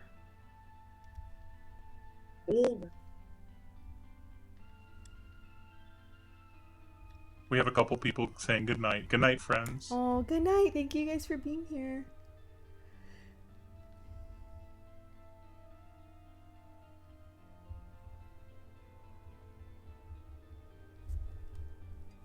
Tanya says Necromunda is really crunchy and rules heavy. But I don't know. How do you feel so about bizarre. sub-assembly? Me? I hate sub-assembly. I avoid it at all costs. It's bad for my mental health. So do I. So do I. I still do it. I always feel like sub-assembly is where minis go to die for me. Like, I'm just never going to finish it. I'm just never going to do it. Yeah. Like, I'm never going to finish them. No, for sure. My ADHD could just never. I still do it, and I am unwell. It's like unpleasant. It's an unpleasant experience. You don't have to do that to yourself, you know? I know.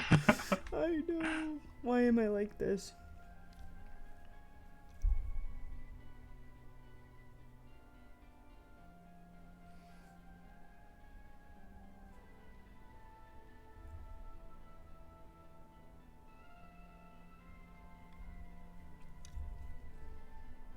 It's coming along. I feel like I've spent so much time on this. And we're getting there, you guys. Man, We're now I gotta getting there. just repaint this shield pretty much. Oh, no.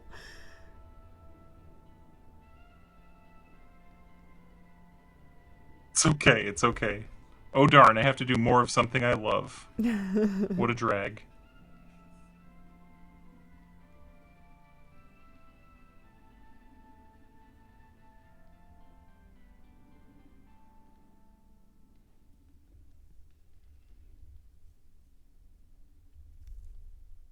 What do you think your best hobby hot take is? Ooh. I don't know. Give me an example.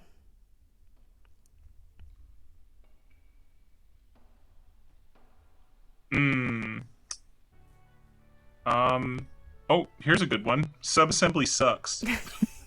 I feel like not everybody would agree with that, you know? Yeah. I feel like that could be labeled as a hot take because not everybody agrees. Okay. Let's see. Even if it's objectively true, you know?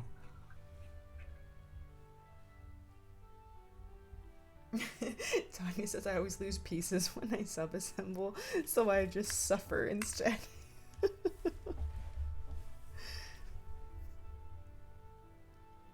Exactly, Tanya, exactly. Right now. Listen, if I can't get it with my paintbrush, it's a shadow. Sorry. Right now, I have all of these little pieces that I need to paint, minus the shield, because I'm not painting that, in addition to what's on here, and it's just like, I don't want to. I don't want to. 0% of me wants to.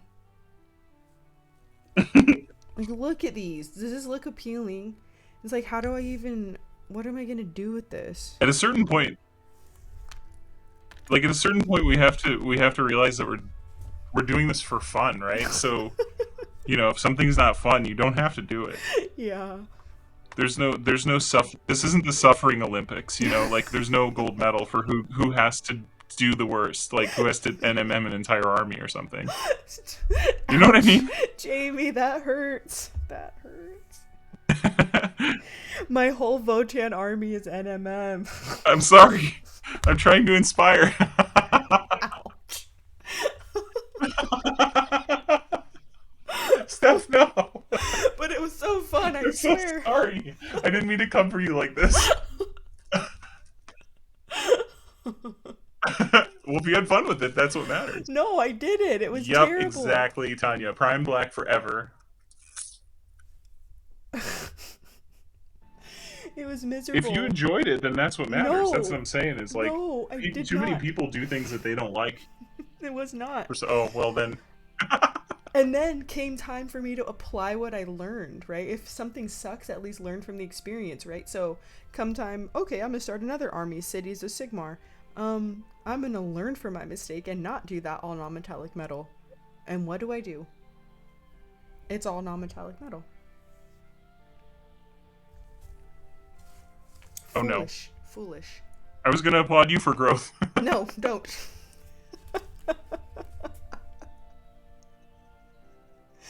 What?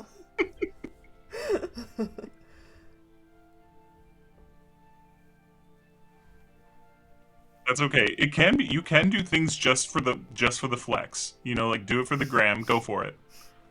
But I mean, I'm just saying, like, you don't have to. I'm giving you guys permission. You don't have to do that really ridiculous hard thing that you think you do. I don't know what to work on next. Like, I'm getting sick of And I hope this zoomies. sounds like ridiculous still in my super weird deep voice.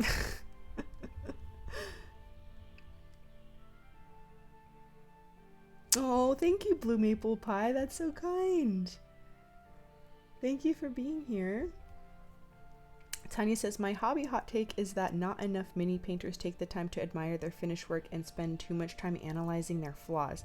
That is true. I feel like like a lot of people, when they even like post a picture of their work, they'll like have to write, and I do this all the time, like I feel like I have to write in the caption like, oh, I still see a few things that I could fix, or still some smoothing out to do, but, and then here's what I painted. And it's just like, why do we feel it necessary to say that? We just be like, here, this is what I worked on and I'm proud of it.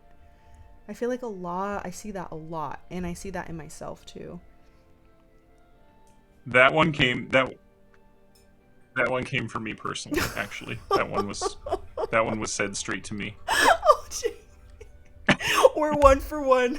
I didn't mean that towards you. I'm like, yeah, I guess I did all right with this. Like, Yeah. I tried something for the first time and I executed on it like a little bit better than all right. And I'm like, yeah, it's okay. I guess I did an okay job. It's just like the way to do it. Like, I'm the same exact way. I am the same way. I'm the worst at that.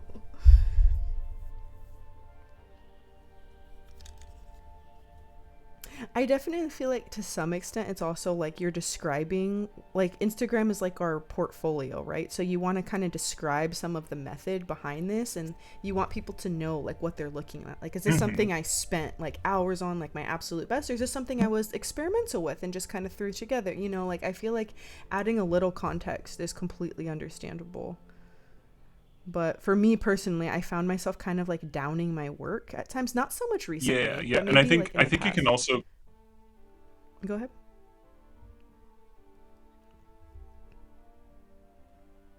help contextualize. Mm-hmm. Because if you did something kind of like high concept and it doesn't read, it can at least give people the bump in that direction that they don't get by not watching your stream. You know what I mean? Exactly. I was talking briefly with Tanya about this. Something that drives me absolutely nuts is unsolicited advice. And so sometimes I feel like I have to kind of explain, like, oh, hey, this is something I was experimenting with. So I don't have people hopping on and saying, like, oh, you should do this or you should do that. That drives me up the wall. Like, I just have zero tolerance for that. If I'm looking for feedback, I will very explicitly say, like, oh, like, I want to know how to better this, or like, what would you do with this? But like, when people just start offering their advice without me asking, it's just like, oh, please stop. Please don't type it. I really don't like it. Yeah. Like, there was this one person. I'm going to show you the model. This is the model. I don't feel like I've gotten that a lot, and I count myself lucky. On this guy, I left all of the muscle groups separate. So, like, you can see on his legs. Like, Yeah. all of the areas are separate. That is, like, very intentional. Because the underpainting is this red, and I wanted, like, near his groin area to look all, like, nasty and raw. And, like, I wanted the discoloration there. Like, this is exactly what I was going for. Someone was like, they left like this long comment about, oh, you should like not separate the muscle groups, blah blah blah, and like, just like, but that's like what I wanted to do. It's my model. Like, I wanted to do it. You're like, it's just so frustrating. And I think what I said was, no, thank you. I like it the way that it is. Do you know what every time I see something like that, like that's perfect. The way that I'm always tempted to respond to comments like that is just to say, okay. Keep talking to yourself in the comments. Just give them the single letter. Okay. Yeah. Yeah, just okay.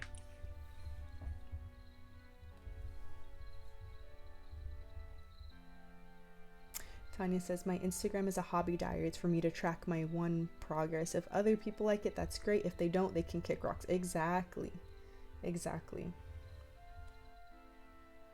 And they're just parroting someone else's YouTube video. Yeah. Unwelcome advice is always the worst. Yes, and I feel probably, honestly. Yeah, like, I'm trying to get better about receiving like critiques, but like, it needs to come from a place of like, I'm asking for it and then receiving it, not just like out of nowhere. And especially like most of the time when I get comments like that, they're not even from other people who are like posting miniature painting work at all. It's just like that one dude, I went on his profile because I was curious. He's like posting a bunch of pictures with a bunch of dead deer that he hunted, and it's like, I felt like commenting on there, like, oh, like, I don't know anything about hunting, so I don't have much input, but just like, I wanted to comment on his dead deer, which would have made no sense. I mean, I appreciate somebody being like willing to put themselves out there, but you can always tell. You can always tell when it's just like not that, you know. Mm-hmm.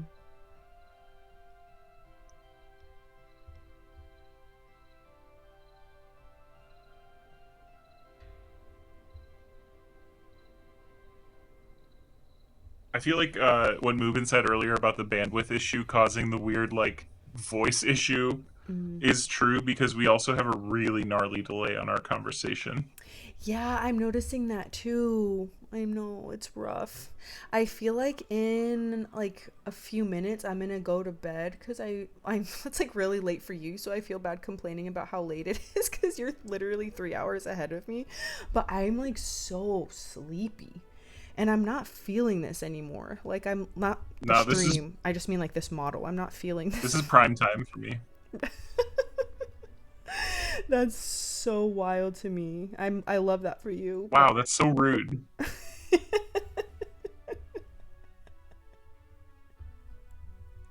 I was kidding about the rude comment. I hope that came across okay because we're like talking past each other. It feels like. yeah, no, there's such a lag. I feel like every time I say something, I'm interrupting you, and I don't like interrupting you. Oh my gosh, Allison said the funniest comments are the critiques okay. of Richard Gray's Instagram post. Yes, so, oh my gosh. I don't know what it is. I've seen a couple of those on his post, and it's just like literally no one except for Richard Gray can paint like Richard Gray. Who is going to be as bold as to like give him any sort of critique? It makes no sense. Zero. He should really up his game. Yeah, it's wild, that comment section. I saw it a couple times. I was just Honestly, like, 10 out of 10 in the confidence department. right. Exactly. I'll give him that. Not much else, but I'll give him that. Right, like imagine being that bold and being like, I have something to offer him. I'm gonna share it. What?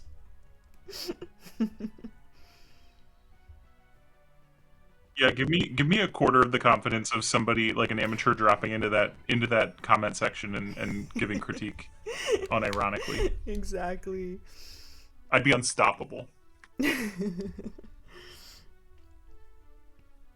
Jamie, how does so now that we're like a joint, we're streaming together, when it's time to raid somebody in a few minutes, is that process the same? Am I doing the same thing? And then we both jump over there? Exactly the same as far as I know. Okay. Yeah, I think in like Yep. 7 minutes I'm gonna go to bed. I need to eat a snack first. Oh my gosh, I'm so hungry. And then I'm gonna go to bed. I am Snack is an important part of the bedtime process. I totally get Yes. it. I'm also gonna have a snack as soon as we're off. I am like literally in awe of how much you have finished just on this stream, like start to finish. Oh my gosh. Like my mouth is hanging This open. is pretty standard for me. And I'm just goofing. I'm like I'm not. I don't have a goal right now. I'm just sort of playing. I don't like. And I'm not saying that to be a like humble brag sort of thing. Like if I do have a focus, this probably would be done. If I wasn't just like goofing trying to come up with this on the fly, I would be done. Um, again, not trying to like flex or anything. It's just that's just the speed at which I paint. Um, it just happens to be one of the the attributes of painting that I've locked in. I guess is speed. Mm-hmm. And it like looks really well blended and smooth.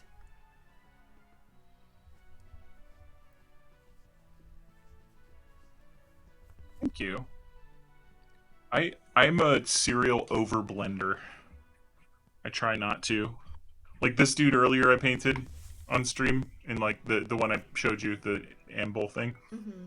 I went into it with like the goal of not blending. I wasn't gonna overblend things. Mm-hmm. Um, and I really like how it turned out. So I Yeah. need to start doing less blending on purpose because I like how it looks. Yeah. But then I sit there and I just glaze for 2 hours straight and get something like this. Yeah.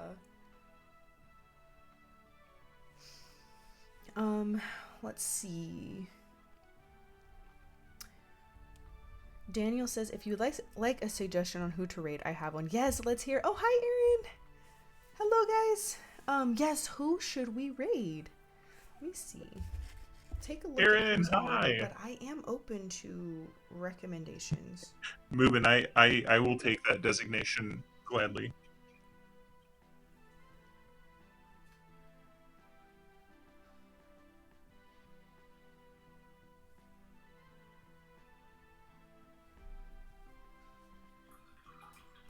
I do have to say, Steph, I've had so many people in my chat that I met in your chat, Really? and every single one of them are delightful. You Oh. attract wonderful people. See, I feel like everyone in my chat came Yeah. from your chat.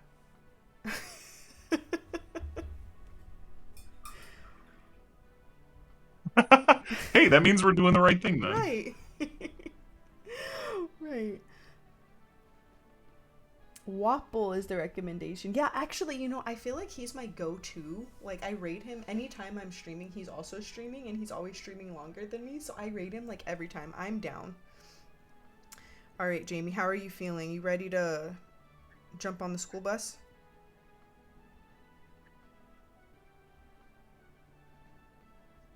I'm ready whenever you're ready. I'm here. I'm just along for the ride. Just Okay. glazing until my hand falls off. Okay. Can you, I don't know if you're going to post a picture of that or wait until you're done, but can you send Save me me, a save me picture? from myself. Because I really want to get a better look at it. Oh my gosh, it's so Yeah, bright. of course.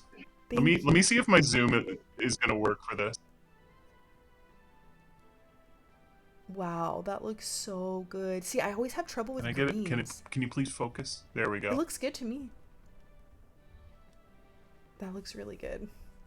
I love painting green.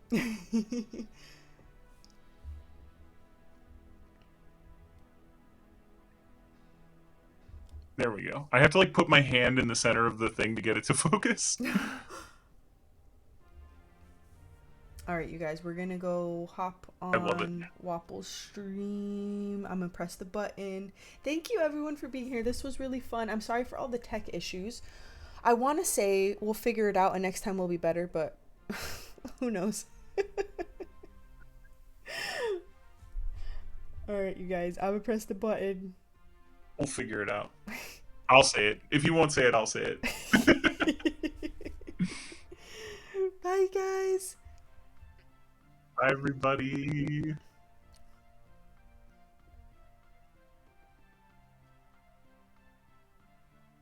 I'll see you all tomorrow, probably. Hopefully. I'll be starting at 1 p.m. Eastern.